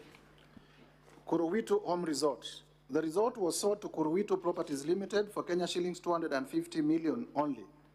Let's stop there. Yes. Is Kuruwitu Properties Limited, to which this hotel or resort was sold, a company linked to the Deputy President? Indeed, and we have annexed in our volume 2A. Yes. If Honorable Speaker and Senators would go to our volume 2A of our exhibits at page 8. We have volume 2A, page 8. We have annexed the form CR12 in respect of Kuruwitu. And who are shown as the directors there? The directors are Vipingo Beach Resort Limited. But let's also interrogate. Vipingo Beach Resort Limited, which we have demonstrated that is owned by Honorable Rigathi Gachagua's children. Back to volume 4, page 111 of 484. Can you read at the top the sentence that begins with, for instance? This is, we are at page 111, and this of 484, Mr. Speaker, volume 4. This is still, this is for, so that we, this is still the joint will executors report, And at the top there, at page 111, for instance, the sale of Kuruwitu Beach Resort cottages and Olive Gardens Hotel was done after beneficiaries were appraised in the meeting of 24th June 2023, cited herein before. Significantly, the beneficiaries themselves in their meetings with one of the executors, underline one of the executors, approved the sale of Kuruwitu Home Resort to one of them, underline one of them. Who is also an executor, underline who is also an executor. Who is the executor and beneficiary being referred to here? The only executor and beneficiary of the late Rigathi Gachagua's estate, as named in the will and as named in this joint report, is one Honorable Rigathi Gachagua. Where is this property located, Honorable Mutuse? Vipingo Beach? Yes. Should be somewhere in the coast. Back to page 107 of volume 4.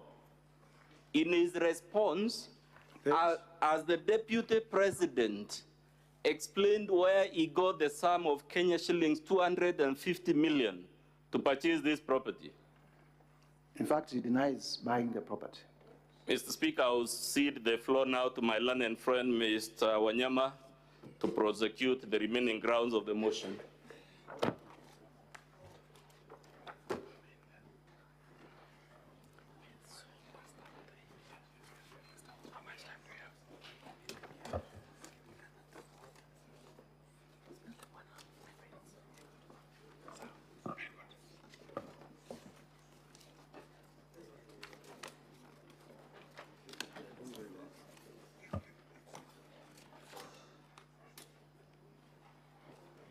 Mr. Speaker, with your permission, I'll proceed from where my colleague Mudhomi has left. Honorable Mutuse, can you go to ground number 2 of your motion? We'll be there shortly. I think that's page 10 of volume 1.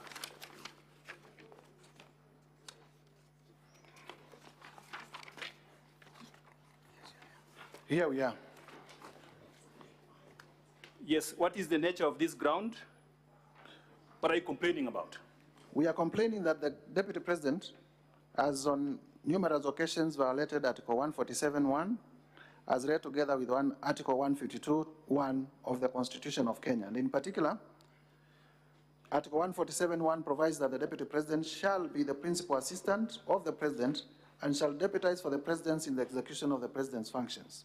While Article 152(1) of the Constitution states that the Deputy President is a member of the Cabinet. And in particular, through Cabinet communique, as you are aware, after every time there is a Cabinet meeting, there is normally a press release that is released. And we were aware of a decision of the Cabinet of the 30th April 2024, where the Cabinet passed a resolution to evacuate members of the public for their own safety from the 30-meter riparian zone of the Nairobi River. Yes. And when that decision was made, insofar as I understand processing of business in the Cabinet, the Deputy President sat in Cabinet. The Deputy President is one who chairs Cabinet subcommittees which process business before going to Cabinet. And therefore, to my own understanding, he was fully involved in the making of that decision. However, okay, just to cut you short because of time, the allegation is that the Deputy President has been undermining the President. Yes. Do you have evidence in your motion that support this allegation? Yes, I have evidence. Which evidence is this? The evidence is in respect of the Cabinet resolution regarding the evacuation of the riparian, of the settlers around the riparian area, in that area, and our evidence is contained in the affidavit of Ms. Mercy Wanjau. Where is this affidavit of Mercy Wanjau? The affidavit of Mercy Wanjau is to be found on page 78 to 80 of volume 1. Has the DP admitted these allegations? Yes, the DP has admitted the allegation to say there was a Cabinet resolution, but he went against it. Where is the admission contained for purpose of the Hansard? The admission by the Deputy president? If you look at paragraphs 10.1.1 and 10.1.3 of the DP's response. Yeah. Volume and page. Volume 6, page 19 of 534. Paragraph 10.1.1, he says as follows. The Office of the Deputy President has undertaken extensive engagement with all parties in regard to the Cabinet decision on eviction, which I fully support, including the Nairobi River, which is an entity under the ODP. Okay. I think we can we can stop there. So yes. In your opinion, as a move of the motion, can the government of Kenya function if the Deputy President and the President are not reading from the same page?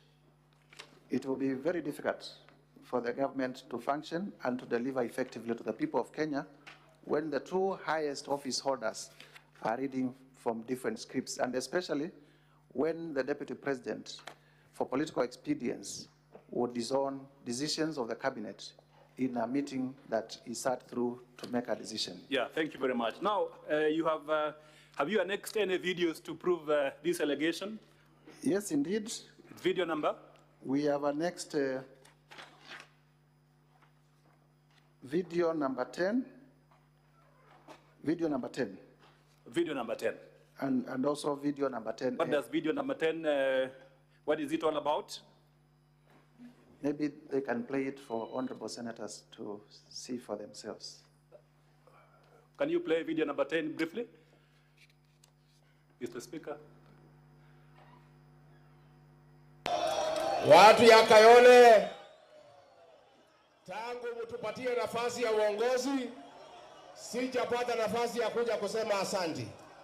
Nataka kutoka kwa roho yangu, watu ya Kayole, asanteni sana. Mimi najua, nimeona iko shida ya watu ambaye walibomolewa, si ndio? Maybe you can, na nimeona mumeandika vizuri Mr. Speaker, sir, because of time, we are ya requesting you play at mteue kamati ya watu wachache at ndio 1 mkuje minute niketi 25. na nyinyi. 1.25 Mtakubaliana? Because of time. Mimi ningetaka wale watu ambaye walipata shida hii ya ubomoaji, ambaye ni kitu tulikuwa tumeahidi wananchi haitafanyika kwa serikali yetu. Mimi ningetaka niwasikize na nitapanga na Mheshimiwa Meja Dong wakuje ndio tukue na nafasi ya kuongea. Let us not have a war with wananchi. Tusipigane na wananchi wale walituchagua. Let us be empathetic. Let us, if people must move, let there be an engagement. And let people get adequate notice so that they can prepare for their next life ahead. You can't wake up one morning and terminate people's life. Let us not have a... Mr. Speaker, sir, we can stop there because of time. The video has been submitted as part of the evidence from the National Assembly. Honorable Mutuse, let's go to ground number, allegation number 3, ground number 3 very quickly. What is it all about? What is your complaint in the Senate? In ground number 3. Our complaint to the Senate is that the Deputy President has undermined devolution. Why do you say so, briefly? We say so because there was a lawful decision by the City County of Nairobi about... Which is this lawful decision? You can be specific. The City County of Nairobi did make a resolution yes, to relocate traders from CBD to Kangundo Road. And the Deputy President, through evidence that we have... Is that decision to relocate traders a county government function? Yes, and Senate, because it is a house that is created under Article 96 to protect the interests of counties, would take notice that markets under Schedule 4 is an exclusive function of counties. Yes. Have you submitted any video evidence to support this allegation that the Deputy President has undermined the devolved government system, especially the county government of Nairobi? Yes, video 12 and video 13, where members of the Senate shortly will see that the Deputy President went to Wakulima Market and incited members of the public not to obey lawful directives of the City County of Nairobi. We have also, as part of our evidence, annexed the sworn affidavit of Mr. Johnson Sakaja, the governor of Nairobi, with averments to that effect. This is at page 81 to 85 of our volume 1. Okay, I think the video is part of the evidence. It's part of the record.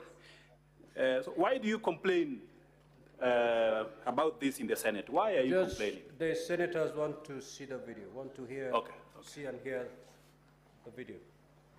Can we play video 12? Nairobi Governor Johnson Sakaja spearheaded for yet another round of an influence contest of the capital city, with the deputy president putting the governor on notice over the alleged mistreatment of traders in the city. And as Citizen TV's Melita Olatengas reports, the latest rupture in the relations between the two have been compounded by the broader tribulations of Gachagua, who sees himself as being sidelined by the Kenya Kwanza State House.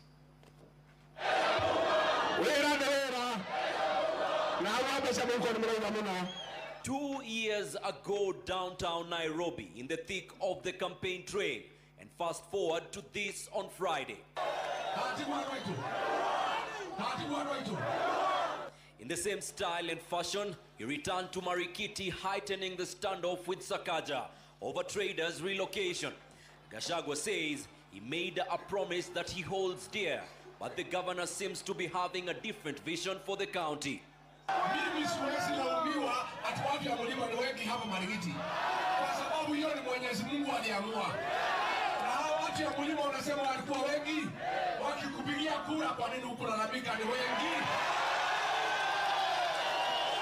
Nobody should imagine that they can micromanage the county of Nairobi from anywhere.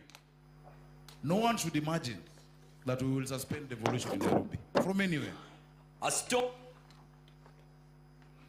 So, Honorable Mutuse, is that act by the deputy president impeachable? It is impeachable in the sense that the two levels of government have been assigned their roles and their functions under Schedule 4 of the Constitution. Yes. And the Constitution and Article 6 requires that the two levels of government, much as they are interdependent, they also respect their functional independence. And that if the county government makes a decision, it is upon them to implement that decision. You would realize, much as Nairobi is the capital city of Kenya, cosmopolitan, when the deputy president went there, he addressed Kenyans in his native language. Is it compatible with the status of deputy president to address these core issues at a marketplace like this? It is not consistent. The expectation was that through the intergovernmental relations framework that is already established in law, there would have been a formula to deal with that issue outside the rally. Which is this framework that you are talking about? The framework that you are talking about for intergovernmental relations, to be specific. Eh? Well, we have the Intergovernmental Relations Act. And it will be expected that the Deputy President, being the chair of the Intergovernmental Relations Committee and also IBEC, would have exercised his responsibility under the law and those responsibilities to call a meeting with the City County of Nairobi to deliberate on those issues if indeed there were complaints from the citizens of Nairobi in a manner that is consistent with the formal running of a government. Okay. I think because of time, we can move to allegation number 4. Are you there? Just go to your motion, allegation number 4. What is it all about? Explain briefly to the honorable senators. Allegation number 4, I believe it's at page 14 of your motion. 1 minute, 1 minute, 1 minute. Yes, here we are. Now, our ground 4, Mr. Speaker and honorable senators, is gross violation of Article 161 of the Constitution, specifically undermining the institutional and decisional independence of judges. Hold on, Honorable Mutuse. What do you understand by the word gross? You're using it in a context, and I think it is important you explain briefly. What do you understand by the meaning of the word gross? My understanding of gross violation of the Constitution, I don't know whether I will be speaking in my knowledge as a lawyer or just as a Just give your opinion. What is gross? It goes into the answer there. I think gross violation of the Constitution, the best would be found in the Wambora decision. Okay. The Wambora decision did define what gross violation of the Constitution means. Yes.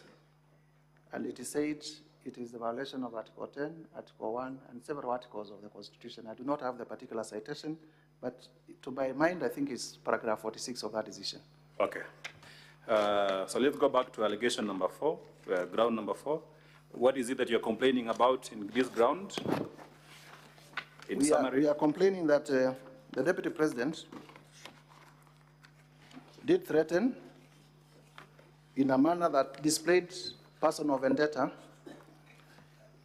the person of Esther Maina, a judge of the High Court of Kenya, and the reason for threatening her with filing a motion, a petition for a removal from office, was particularly in relation to a decision that she made in a case that was involving the Deputy President by finding that assets to the tune of cash 202 million that were held in his company's accounts were proceeds of corruption and money laundering. And for making that decision, the Deputy President, against the provisions of Article 161, threatened the Justice Maina with corruption and with removal from office. Yeah, this decision that you're talking about, Justice Maina's decision, where is it? You can point it out to the honorable senators. This decision, the judgment of Esther Maina. Honorable Senators, Mr. Speaker, Honorable Senators, in our volume 2A, at page 60 all the way to page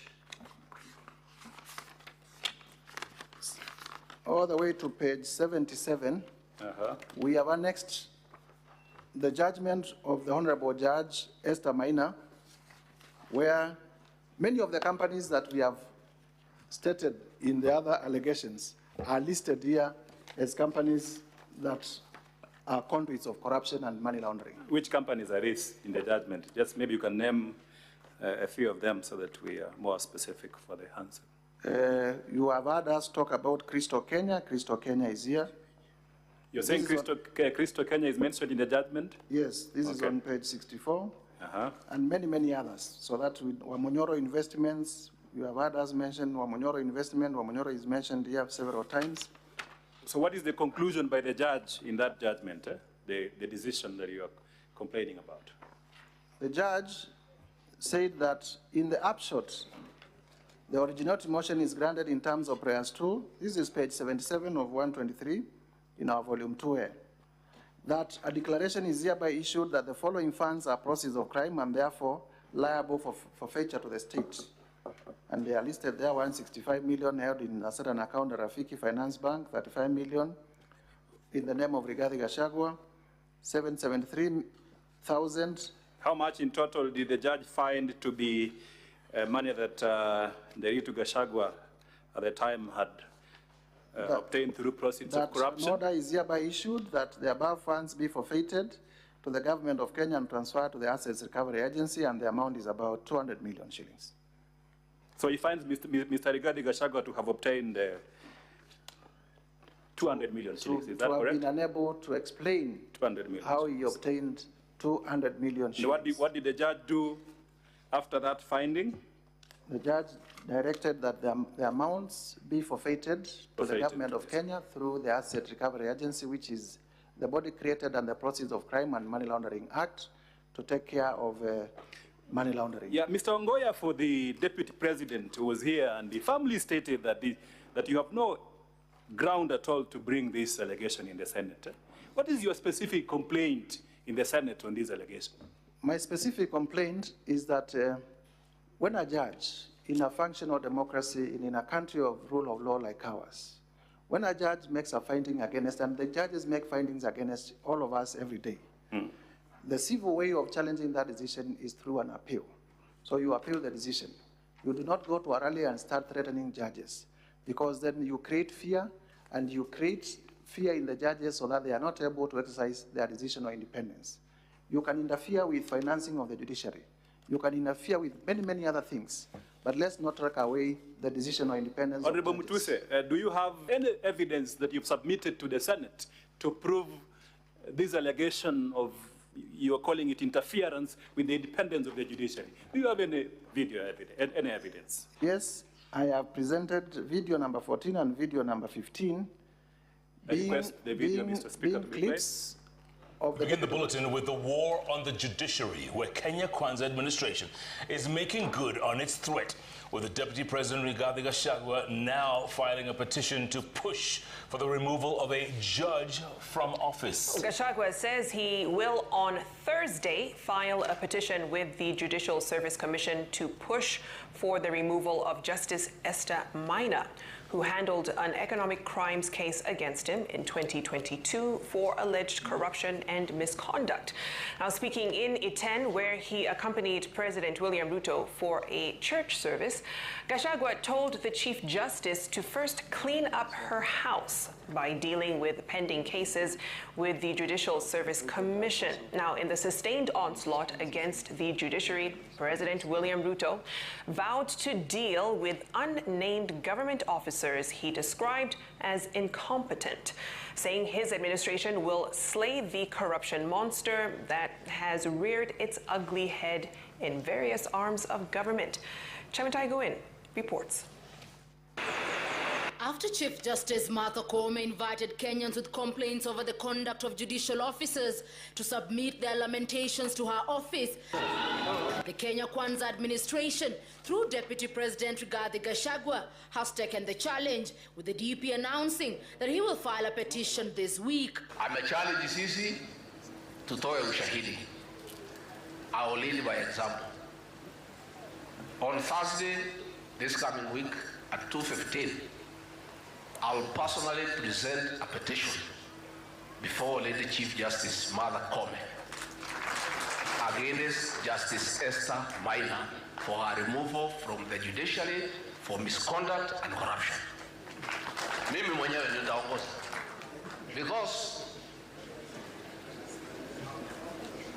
sasa unajua, sasa si ametuuliza, sasa tuko tayari, mimi ndio nitaongoza kwa executive. Gachagua reliving his July 2022 incident where 202 million shillings was seized to the state after Justice Esther Maina ruled the money was proceeds of corruption, having been acquired through dubious means. Huyo judge, through corruption, declared my hard-earned wealth proceeds of crime without giving me an opportunity to be heard. Against the rules of evidence, where he who alleges must prove. We made an application to cross-examine the investigator, akakataa, kwa sababu anajua there is no case. Na evidence tuko nayo vile ilifanyika. The Kenya Kwanza Battalion hitting out at Koome for being quick to defend judicial officers, some of whom they claim were not beyond reproach. I think we can stop there. We can stop there. Now, Honorable Mutuse, it looks like in this public forum, statements were generally made against the judiciary. Is that correct? By all politicians who attended? Yes, it is correct that even others who were there made statements against the judiciary, and there is no problem with that. Yeah. So what is so extraordinary? Mr. Ongoya said, there's nothing extraordinary about your complaint. My complaint is extraordinary in the sense that the Honorable Rigathi Gachagua was not complaining about the judiciary. He was complaining about a specific judge for a decision that she made, a finding that she made against him. It was not about corruption in the judiciary. It was not about inefficiency in the judiciary. It was not about how the judiciary runs. It was about huyu judge alisema mali yangu ni mali ya wizi. Now, in that public statement, the deputy president says he has evidence on corruption against Lady Justice Maina. In his response filed before this House, have you seen any evidence adduced for corruption against Lady Justice Esther Maina? I have not seen any evidence to show that indeed he has evidence of corruption influencing the judge to make the finding that the 200 million were proceeds of crime. Okay. Now, this judgment which leads me to my conclusion that this is personal vendetta. What do you mean by personal vendetta? Personal vendetta is you are here in Senate representing your people, you make decisions in Senate, you make debate in Senate as part of your constitutional mandate. You mention people who are not doing things right, and when you get out there, they threaten you. They tell you, when you say that again in Senate, I'll kill you. Okay. I'll get you removed from Senate to create fear. Personal vendetta. Now, this judgment, which you've said is available at page 60 to 77, and you quoted it of volume 2A of your documents. Could you by any chance know what happened to this judgment? Yes, I am aware that indeed the Deputy President did appeal against that decision. Yes. But on becoming Deputy President, the same was settled through a consent, a compromise, as it would be, and the money was returned to him. The money was returned to him. Have you seen this consent that was recorded at the Court of Appeal? Yes, I am aware of the consent. Okay, you are aware? I am aware that the consent was not arrived based on the merits or demerits of the case. Okay. It was just government bodies, because leadership has changed hands, and the second in command now is powerful. A few government bodies, Asset Recovery Agency, they went to court and they said they want to withdraw the case. Finally, Honorable Mutuse, is there a decision of the Court of Appeal? A decision of the Court of Appeal upsetting or setting aside this judgment and the finding by Lady Justice Esther Maina about to my understanding, and the lawyers in the House will also have the same finding. There is no decision of the Court of Appeal. Have you seen any of this response? Overturning Justice Maina's decision, and therefore Justice Maina's decision remains good law. You have come through the response by His Excellency Rigathi Gachagua. Have you seen any appeal decision setting aside? No, there is any order setting aside the judgment? The consent is there, but there is no decision on merit from the Court of Appeal. Okay. Honorable Mutuse, let's go to ground number 8, allegation number 8, and briefly explain to the... Maybe before we leave there. Yes. It is important in terms of, because we are complaining about Article 160. Yeah. For me to just read 165. A member of the judiciary is not liable in an action or suit in respect of anything done or omitted to be done in good faith in the lawful performance of a judicial function. Okay. Because that is a particular section we are complaining that the Deputy President has violated. Has violated, okay.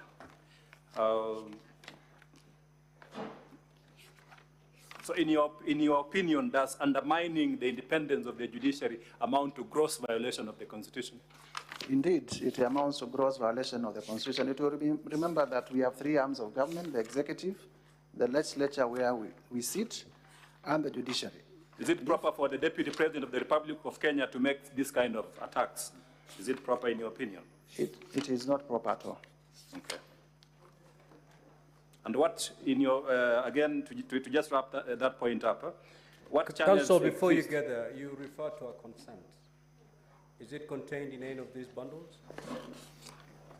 The senators would wish to look at that consent.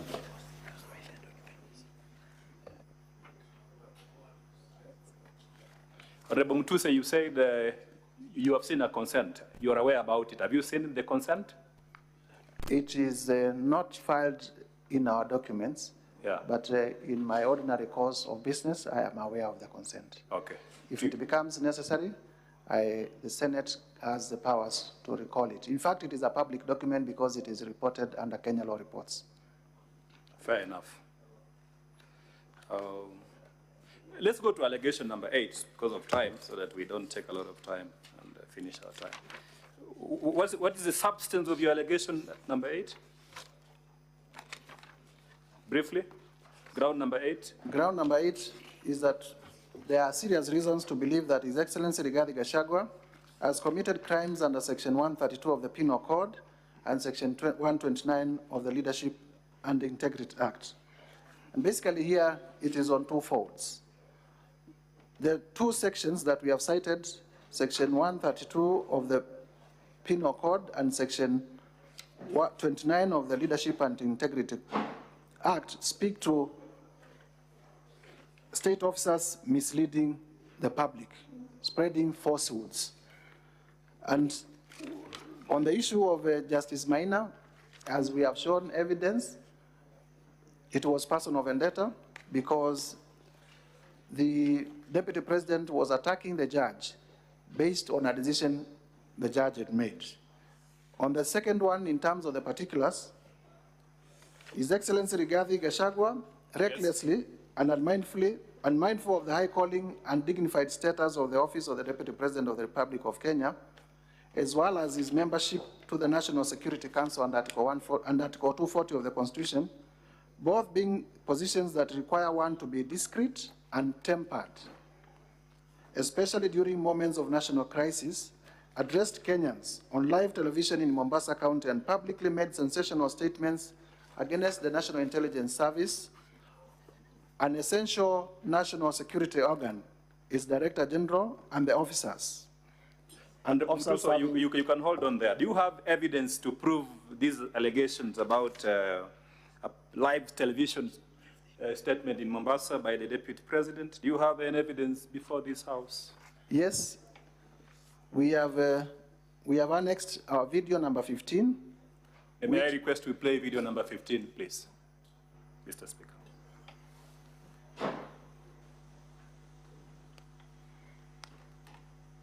Where did the rain begin to hit us? Where did we stop listening to the people? President William Ruto and I were the darling of the Kenyan people. By listening to them, by engaging them.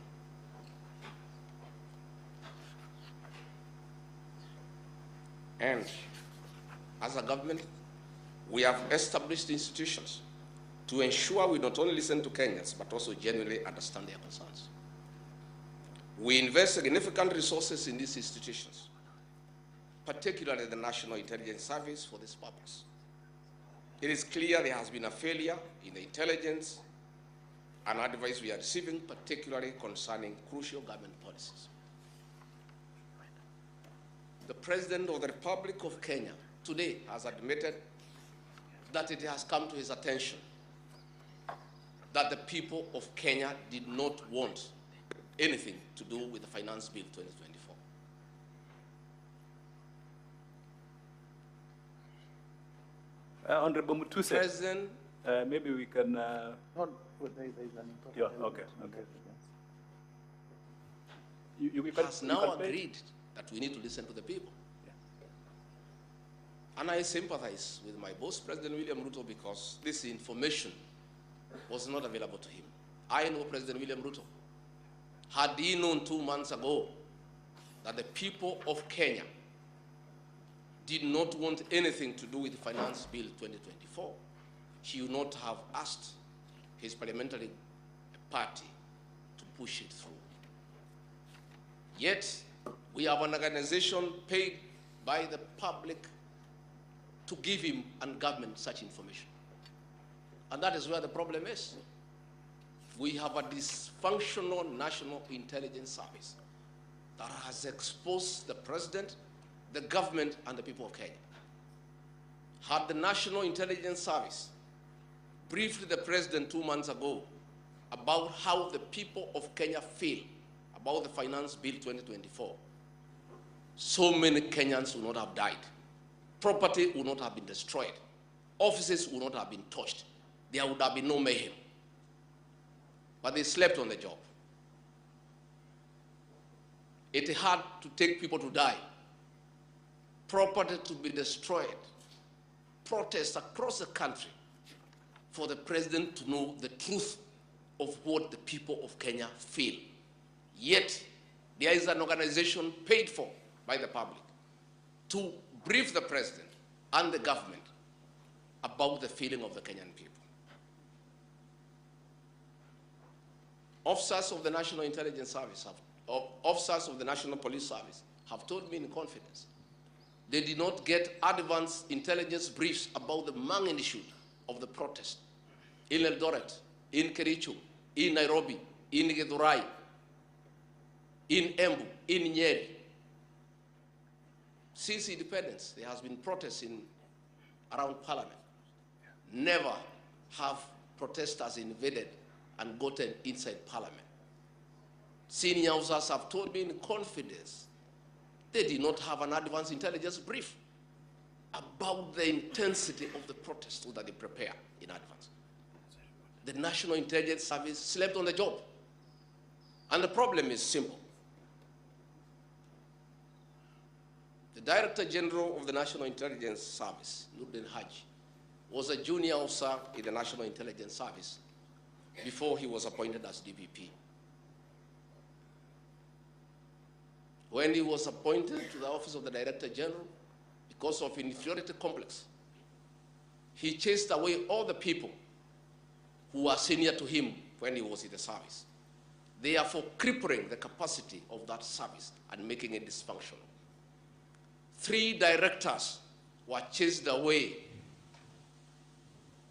and reassigned to desk jobs in ministries. Mr. Speaker, sir, we can pause it at that because of time. We've captured the parts. Now, Honorable Mutuse, the Deputy President recently addressed a press conference where he rubbished this allegation, said it's pure hogwash, nonsense upon stilts. What is your specific complaint against the Deputy President in this allegation? 2 specific complaints. One, the Deputy President is a member of the National Security Council. And if he has any complaints against the National Intelligence Service, yes, who also sit in the National Intelligence Council, he can raise those concerns there. So that we promote institutional leadership. You mean the National Security Council? The National Security Council created under Article 240 of the Constitution. Yes. And the Deputy President has forum. And like all other ordinary citizens, senators included, us, we can complain out there because we don't have an official institutional forum. The Deputy President has forum where he can raise his concerns. Number 2, this was a time of monumental crisis in the Republic of Kenya. And the statements were sensational and they would have made Kenyans to believe that our security organs are not functional and would have easily led to citizens running amok and the Republic getting torn apart and our national fabric getting destroyed completely. But even more importantly, I had learned counsel Ongoya refer you to your oath of office. And I would wish that he also refers his client to the oath of due execution of office that he did swear. In the oath of due execution of office that the Deputy President took on ascension of office, it states as follows, that I will not directly or indirectly reveal such matters as shall come to my knowledge in the discharge of my duties and committed to my secrecy, emphasis, secrecy. He has said in the clip that we have played that officers of the National Police Service have told him in confidence that they had not received advance intelligence reports. That is what was contemplated by this oath of due execution of office, what Senior Counsel Orengo called addressing fears. That if a matter is committed to you as a state officer in secrecy, it must remain in secrecy. If you take it to a public press conference, then you have gone against your oath of office, and that is an impeachable offense. This oath of office that you say the Deputy President takes, is it anchored in any clause of the Constitution? Yes, the oath of office is in the 3rd schedule of our Constitution and therefore part of our Constitution. Can you read Article 148(5)(a) of the Constitution? To begin with, under Article 74 of the Constitution, before assuming a state office, yes, yes, acting in a state office, or performing any functions of a state office, a person shall take and subscribe the oath or affirmation of office in the manner and form prescribed by the third schedule or under an act of parliament. Okay. And what about Article 148, paragraph 5A? What does it say? Article 148, paragraph 5A. Yes, yes. It says the deputy president-elect assumes office by taking and subscribing A, the oath of affirmation of allegiance, and B, the oath or affirmation for the execution of the functions of office as prescribed.